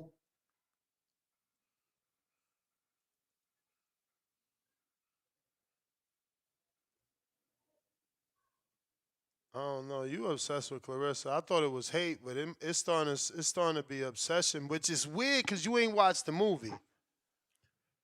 Bro. So it's like, how you obsessed with Clarissa, but you ain't watch her movie? Michael, what up? What's good? What's good, man? Two Tone, you wild, man. What's up with you and Clarissa, man? Man, I'm chilling. It's on the Yeah, you need blogs. to go man, just go ahead and take that trip, man. Take that trip to Detroit, man. And just go ahead and plant that seed. Like, you know what I'm saying? When everything don't work out with Papoose, you know what I mean? You can slide on in there. But to the topic, man, can Crawford survive Canelo's power? Yeah, I believe he could survive Canelo's power, but I think that's gonna be the difference in the fight. Um I think that was a little bit of the difference in the fight with Madrimov is he was adjusting to the power of 54. And then you seen in the later rounds, he thugged and did the regular. But Crawford, I don't think he's gonna have the ability to do that. This is a matchup for me that's like I'm split on it between my head and my heart. You know what I mean? Like I want Bud to win, I want Bud to be great, and I'm rooting for Bud, but the knowing boxing, knowing the difficulties of jumping up that many weight classes and making those adjustments, and you know, you can go through it in sparring, you can get hit by guys that big in sparring, but under the lights is a different type of fight. And Bud's an under the lights fighter. You know, Bud shows up and finds a way. So that's why, I'm rooting for Bud. I'm not counting Bud out, but I think he's gonna have to fight the best fight of his life. And, I think that he's seen some things in Canelo that made him say, yeah, I could do that. I could do that. You know what I mean? Like, I'm not gonna go as far as Tone and say Canelo's washed, but I think that Canelo has, become a little complacent. And the thing about tools, if you don't use them, you lose them. So, I don't think he's lost the head movement, but he hasn't used the head movement like that. He's kind of grinded guys down and waited to the later rounds. And then there's been a couple examples of him being in situations with guys and not finishing his food. So it's like, Buzz seen that and was like, you know what? I think I'm gonna dare to be great. But at the end of the day, I think the fact that Bud is not gonna be able to do the usual Bud things and just walk a guy down and be that bully is going to be the difference in the fight. And my prediction at this point is, Canelo by decision. I don't think Canelo finishes him. I don't think Bud lets him, finish him. I think Bud's going to go for it. He's going to try. And I definitely believe Bud can outbox him. And I believe, we seen him like the Laura fight, you know what I mean? Like, I think Bud can make it a close fight, and Canelo's gonna win a close fight in the judges' eyes. So, that's just how it's gonna go. But Bud ain't gonna let Canelo knock him out. He ain't going like that. I don't think he'll just get reckless like that. But if he does, he does. That's why they fight the fights. We don't know until we see. For sure, for sure. I miss what's been going on. I missed most of the episode. I had to spar tonight again. Spar the night Hey, before. man, you just said that pretty depressed, man. It went that bad? No, not that it went bad. This just was a hard week. I fought Saturday and wasn't really planning on fighting. They called me on Friday. Was like, "You want to fight?" I fought on Saturday and had to jump right back in training camp because I fight June 7th. So this just been one of them weeks. Just had to grind it out. Tonight wasn't that bad. It was technical sparring tonight, so it wasn't nothing bad. We just was the old foot in the tire drill. So it was just a grind. Grinding it out, you know what I'm saying? Sitting in the pocket. So, just tired.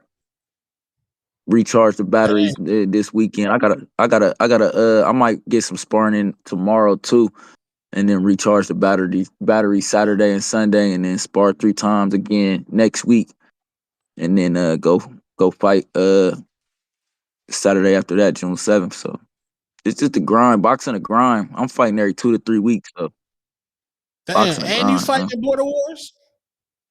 Yeah. Okay, this nigga working right here. Who you fighting? I forget Adrian's his name. fighter. He Adrian's fighter, Andres Zavalar.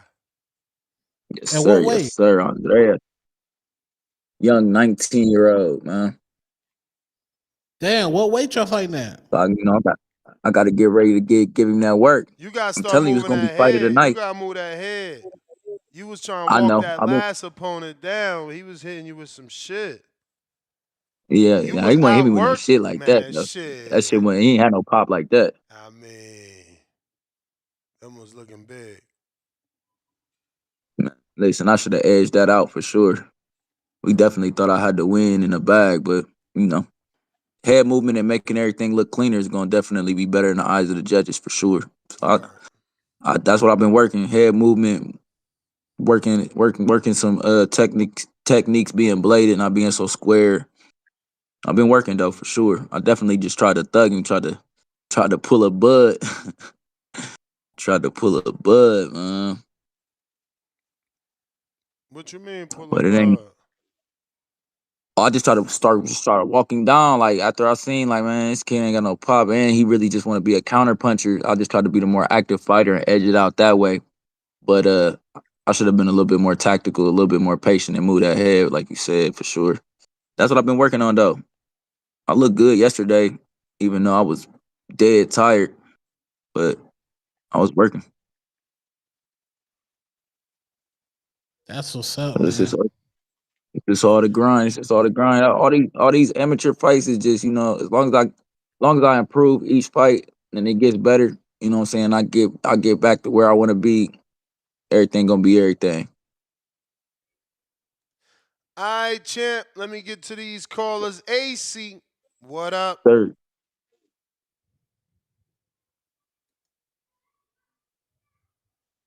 AC. Yo, you can hear me? You sound like 100 miles away. Shit, I was driving. But let me know if I start messing up, man. I was really just trying to keep the show Yeah, going. you too far away. I'm gonna hop off and hop back in, see if that works. All right. Mad Bet 100, $5. This weekend, Canelo drunk tequila. Bud have a history of punching up drunks. Bud slashing him. Jerry, $2. D-Block will go ghost. Luke, he did after DB beat him. I guess he meant to say like he did after David Benavidez beat David Morrell. V-Dash, $5. My bum ass running shoes. Laughing out loud emoji. Nah, I paid my fees early and got my book early. It's $200 a month for my boxing gym. I need at least my opponent to get on the app. Yeah, well, Tyron should be doing that today. I just got to send that 150. He said once I send that, he good. I'm working, though. And I need his number. Tyron, if you listening, DM me your number. Jerry, $2. Retired Spence fan. Old Boots fans. The new Canelo fan. Clown emoji. Jerry, $2. Canelo couldn't avoid Bivol 1-2 robot. TBC jab. Facts. Yeah, I mean, different style, like I said, but we'll see. Rem 310, $2. Ness, I gotta wait till after the fight to pick. Laugh out loud. That's not true. I always pick before the fight. Jerry Soriano, $2. Bud throwing hammer, jabs. Canelo resetting all night. And that looks like Tyron got a counter punch.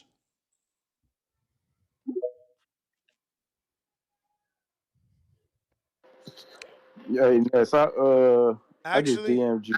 nah, no need. I can actually send it to you from Cash App.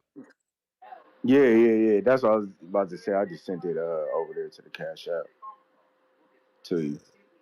So we be straight. Yeah, you know what? Put the $150 request in, please. Okay.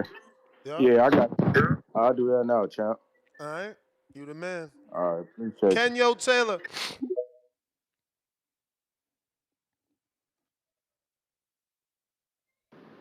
Hello? Yo. What up? All right. I'm just calling in, trying to keep the show going and talk my shit, but Ness, can you hear me? Yeah. D-Town, baby. No, just like I stole his little move, but as far as this Crawford and this Canelo fight, I'm just looking for them to actually bang it out. Like that's what pause. As East Coast people say, pause. But basically, what I'm trying to see is, are they actually gonna fight, or is it gonna be just a survival match? Like that's what I'm worried about. What do you think about that, Ness and Two Tone? Yeah, I mean that's up to Crawford. You know Canelo don't fight like that. It's only Crawford that could transform into William Scull. Canelo don't do that. Yeah. Right. What do you think, Two Tone? Say it again. I was watching Remy Ma. I was trying to look at some yams. What'd you say? Yeah. Hey, Papoose is the yam chaser. Everything he get got yam. Papoose, yeah, man. But no, I was Yeah. just wondering, is it gonna? What type of fight do you think it's gonna be? Do you think it's gonna be bait? Is it gonna be an actual scrap? Like fist to fist, paw to paw in the middle of the ring, or is it gonna be like another chess match where it's like punch, punch, get out the way, punch, punch, get out the way, get out the way. Oh, it's gonna look like Bud and Earl Spence. Oh, so you got Crawford just dog walking it. Yeah, that man's washed. The man got 275 more rounds boxed than Bud. The man looks old. Father Time, that's mad training camps, knee injury. The man gasses out second half of the fight. Bud about to do this man bad, bro. When's the last time you seen a flat-footed fighter give Bud any problems? Flat-footed, slow, man. Yo, wow. Yeah, that's rare. So So I guess what it is we got to tune in. Then is it Fire Stick Boys outside or what? Oh, absolutely. hey, hey, we outside. Oh man. We streaming. Fire Stick Boys That back motherfucker don't outside. support no fight. We back outside. Hey, that's a big fight. That's a He big don't fight, support man. But no that's funny. fight. That's crazy, Tom. Ain't this on Netflix? Shit, hell no. This a Riyadh season pay-per-view. Did you hear about the All right, but rumors hey, about that? Nate, you know TBV for life. Where's all the OG callers at? Y'all need to start calling back in. They gonna call in for this one as this fight get closer. Believe that. What you were saying, Tom? Did I hear what rumor? Did you about the rumors about that Netflix meeting going crazy? Nah, I ain't hear nothing about that. Yeah, I don't know. I don't believe it. But do you believe that people was getting them hotel bills after the Times Square card? Oh, I seen that shit, but I don't know who the account that is, man. No, I don't know if that's true. Motherfuckers be making up fake accounts out here, bro. Hey, man, that looks like Tank Furman. Yo, Yo, can you hear me? we hear you. We hear you. Yo, what up, man? Yo, it's kind of hard for me to call in, man. You know, I'm now on the road a lot. Um, Heavy equipment keeps me busy, and I'm usually in the middle of nowhere, so signal ain't the greatest. So I be popping on and off sometimes, man. I be listening though. Um, Yo, man, I'm excited. 2 years, 2 years of inactivity. We finally back. We finally cleared. We back to work. Um, I definitely feel like I've learned a lot without being in the gym physically. And I feel good, man. I feel good. I guess I got an opponent. I think I'm matched up. I don't Yeah. know who it is. Ain't got no film or nothing. So, but whoever it is, man, I'm ready. I'm ready to give a show. I mean, obviously, everybody knows, my story and kind of who I am and what I'm about. So, hard work and putting in all that work. Um, that ain't nothing for me. So I'm excited, man. I'm excited to finally come back. I've been itching to come back. So yeah, I'm ready, man. I'm ready. Bro, you got to put together like a highlight reel from all your fights because motherfuckers done forgot you. You've been going for 2 years. Yeah, I've been gone for a while. Y'all Yeah, hit, I gotta do that little part of working too, man. I got a lot of stuff. I got quite a bit of fights on Border Wars. I I think it's know. at least what, 7? You got a lot. Yeah, I think it's like 7 of them, man. So yeah, I gotta put something together, man. But I'm excited. I'm back to sparring. Like I said, I finally got cleared. Just doing a little bag work, trying to condition myself, my shoulder, everything back. When we doing that But unguarded, because I got questions, nigga. I seen a lot of shit. You know I'm coming with that. This interview gonna be shit. I questions got, about what? bruh, you know where I'm I see everything you say. I see everything y'all all say. I got questions. It's a lot, man. You've been gone 2 years. I know it's more than surgery. Oh yeah, I had some personal shit going on, man. 2 years has been tough, man. I know. I know. I'll I've get been more there. detail when I get into the unguarded. Yeah, baby, But unguarded. yo, Schedule it. Any Monday, mentally, Tuesday, Thursday, or Friday, I could do it at 12 Pacific or 3 Eastern, which would be 2 Central. That might be tough for you. You at work at that time, right? yeah, man, I'm at work all the time, bro. I start my day sometimes 4 a.m., 5 a.m. I just got home from the gym. It's about 9 o'clock. Mm. So that's just me. My schedule's all over the place. But yeah, man, I got a lot to say. A lot of stuff happened in my life. A lot of people that have been knowing me for a while, that are kind of close to me, know a little bit what I've been going on. A lot of physical stuff that I've had to go through, definitely mental. Um, but yeah, like I said, man, I feel like I'm ready. I'm ready. A lot of stuff that happened just I feel like made me a better person, made me a better fighter, give me something to fight for. Now it's not really more of a weight loss thing, right? which obviously, Border Wars was originally the reason why everything came about for me and my so what career, you could say. But yeah, man, life has been crazy to say the least these last couple of years. I know, bro. Life hits us all. But that's what Yeah, it's shapes been us, tough. baby. That's what molds us. Yep. Hey, that's why that quote's in the back of my shirt, right? To be molded, you got to go through the fire. Word. And that's exactly what I did. So, yeah, I'm excited, but obviously about my fight, whoever the dude is. But I'm also excited for that Tip and Lobo fight, man. I hear Tip calling in a lot. I think it's Tip. I'm pretty Yeah. sure it's Tip. Um, I've been seeing some of his stuff, man. He's also working too. I think my best advice would be for him is to work on that mental game more than that physical. Because you would hate to see him put in all that work and then kind of have a brain fart at the end of the day. And that's kind of Word. what happened with me when I fought Real. That animosity that we had, that kind of hate towards each other. At the end of the day, we just wanted to go at each other's throat, and it ended up being a sloppy fight. Um, but I guess that would be my 2 cents for Tip, man, is to really just try and focus on him and obviously he's got to sell his fight, right? But the last thing you want to do is put in all that work and then give a sloppy performance just because you really, really want to hurt this dude, right? Yeah. That's what happened with CYP and Keem. They didn't really get to show the skill because it was just like, let's get this shit over Yeah, they with. just they just want to go at each other's neck. But yeah, I'm excited. I'm excited that it's in Wisconsin, man.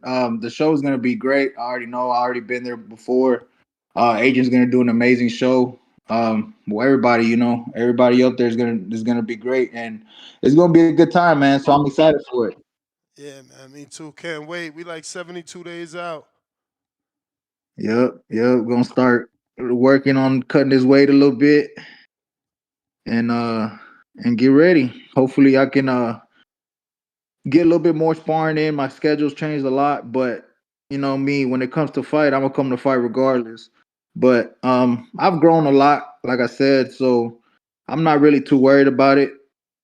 But definitely want to start sparring more and get y'all some films just so y'all can see the growth from the original Tank to the new one, right? The new and improved. But that's all I got, man. I'm gonna keep it short and sweet. You the man, champ. We missed you. Good to have you Yeah, I'm glad back. to be back. Word. I got. Okay, Mozzie. I actually seen this already. We gonna play it here too, so it don't fuck up. Hi, this is Michael Buffer, and you're listening to the voice of the people. Let's get ready for Boxing Voice.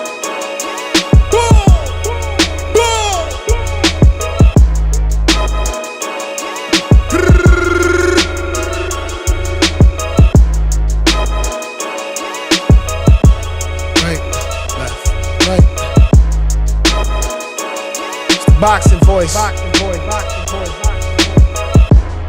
Ayo Ness, roll up the Hardin. I just landed at Reed, I'm trying party.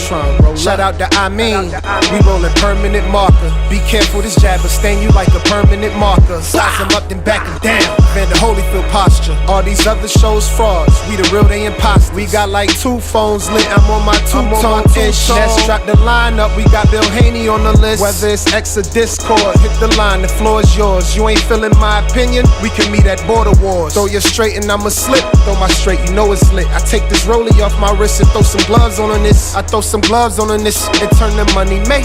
Hit the subscribe button, it's free and you can join the day. And hit that champ level. Appreciate it. We live every day, twice a day, we stay dedicated. This the boxing voice, no better way to start your day. If it's hot, we got the drop, and that's each and every day. Whether you on the West Coast or the East, press play. 6 a.m. or 9 a.m., we'll get you through your day. This the boxing voice, no better way to start your day. If it's hot, we got the drop, and that's each and every day. Whether you on the West Coast or the East, press play. They tuning in from New York all the way to the UK.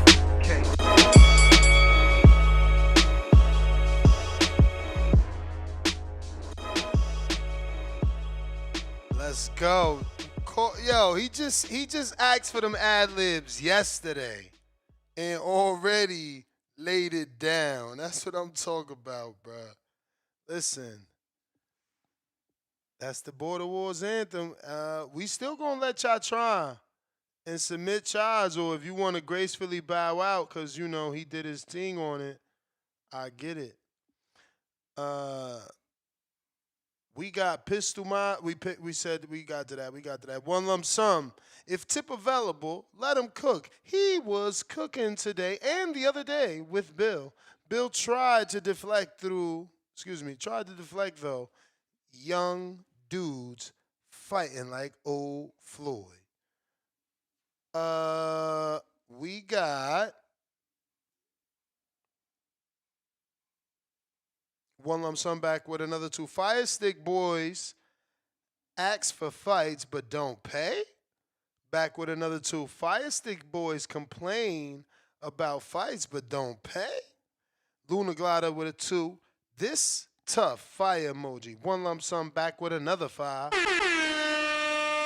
How do non-superior athletes prep themselves for 3-minute rounds, but the superior athlete couldn't? Honest question. I've been wondering about that. Because boxing training is different than regular training. Like, we just had Darius Fool good morning. He literally brought up that story without knowing. He was like, bro, he literally brought up track stars being fast and in super condition, but not being ready for boxing. And, you know, that's you know, Darius Fulgham, you know what I'm saying? And I think he used to play football or something before. But we got Tip Bellis. Run that Mozzie back. Uh-oh. Y'all gonna make y'all know y'all about to make Jerry jealous. Hi, this is Michael Buffer, and you're listening to the voice of the people. Let's get ready for Boxing Voice.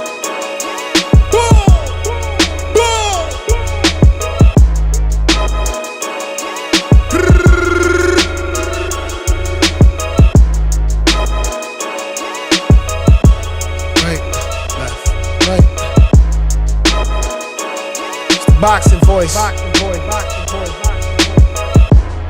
Hey yo, Ness, roll up the Hardin. I just landed at Reed, I'm trying party. Shout out to I mean, we rollin' permanent marker. Be careful, this jab will stain you like a permanent marker. Size them up, then back them down. Man, the Holyfield posture. All these other shows frauds, we the real, they imposters. We got like 2 phones lit, I'm on my two-tone-ish. Ness drop the line up, we got Bill Haney on the list. Whether it's X or Discord, hit the line, the floor is yours. You ain't feeling my opinion, we can meet at Border Wars. Throw you straight and I'ma slip. Throw my straight, you know it's lit. I take this rollie off my wrist and throw some gloves on this. I throw some gloves on this and turn the money made. Hit the subscribe button, it's free and you can join the day. And hit that champ level. Appreciate it. We live every day, twice a day. We stay dedicated. This the boxing voice. No better way to start your day. If it's hot, we got the drop, and that's each and every day. Whether you on the West Coast or the East, press play. 6 a.m. or 9 a.m., we'll get you through your day. This the boxing voice. No better way to start your day. If it's hot, we got the drop, and that's each and every day. Whether you on the West Coast or the East, press play. They tuning in from New York all the way to the UK. Yo, this ain't no Border Wars song. This my new intro, man. Fuck we talking about. This the new intro. This ain't no Border Wars song. This definitely intro material. Fire. Yo, you know Jay-Z was so right. He said they really ain't appreciated till the second one came out. I had to listen to that a second time to hear that last bar, like all the way to the UK. Demon.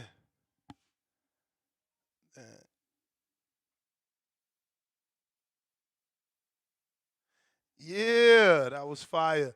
I got Mozzie sending the latest version right now. Made an edit. Oh shit. So there's more? My man said there's more? Casual Jerry said, nah, run it back with another 5. I told you Jerry was gonna get jealous, y'all. Jerry Soriano with a $2 hater chat. Ness, I'm going to have to body your favorite MC. Dominican flag emoji, fire emoji, boxing glove emoji, mic emoji. Yo, what's funny about that is he even spelt it wrong. That's crazy. He put face. Hi, this is Michael Buffer, and you're listening to the voice of the people. Let's get ready for Boxing Voice.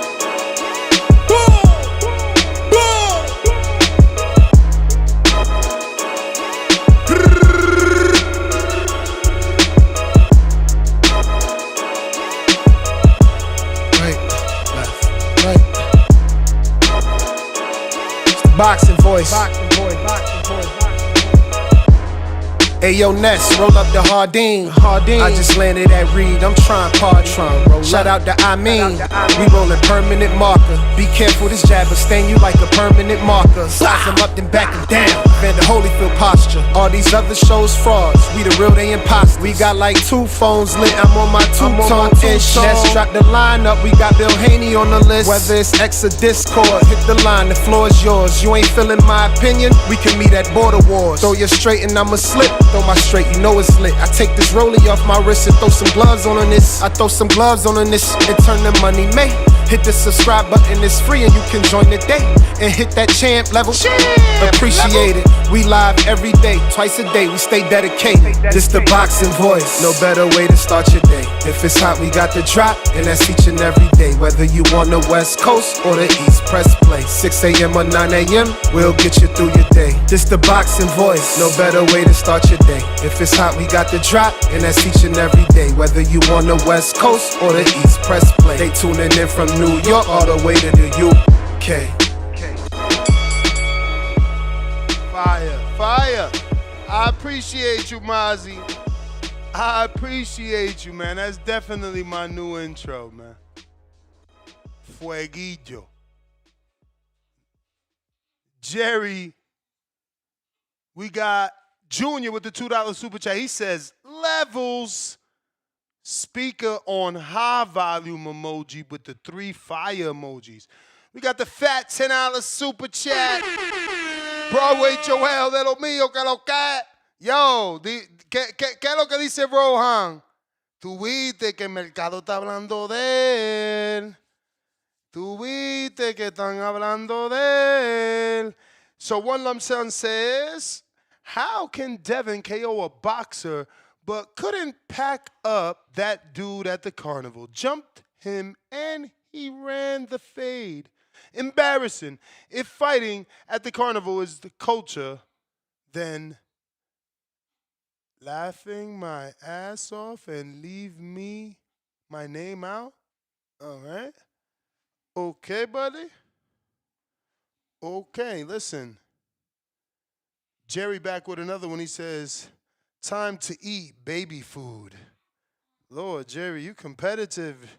Call you the Bud Crawford of TBV rap bars. Nest GTO, Instagram and Twitter, we out. Tomorrow morning, 6 a.m. Keep an eye out on social media. The schedule is crazy. Oh, damn, Joe, I've been on for 4 hours, B, and my barber just pulled up. So we out to the next one. But you could jump on in the AM player or tomorrow morning or tomorrow afternoon show. You know I'm twice a day with it. Peace.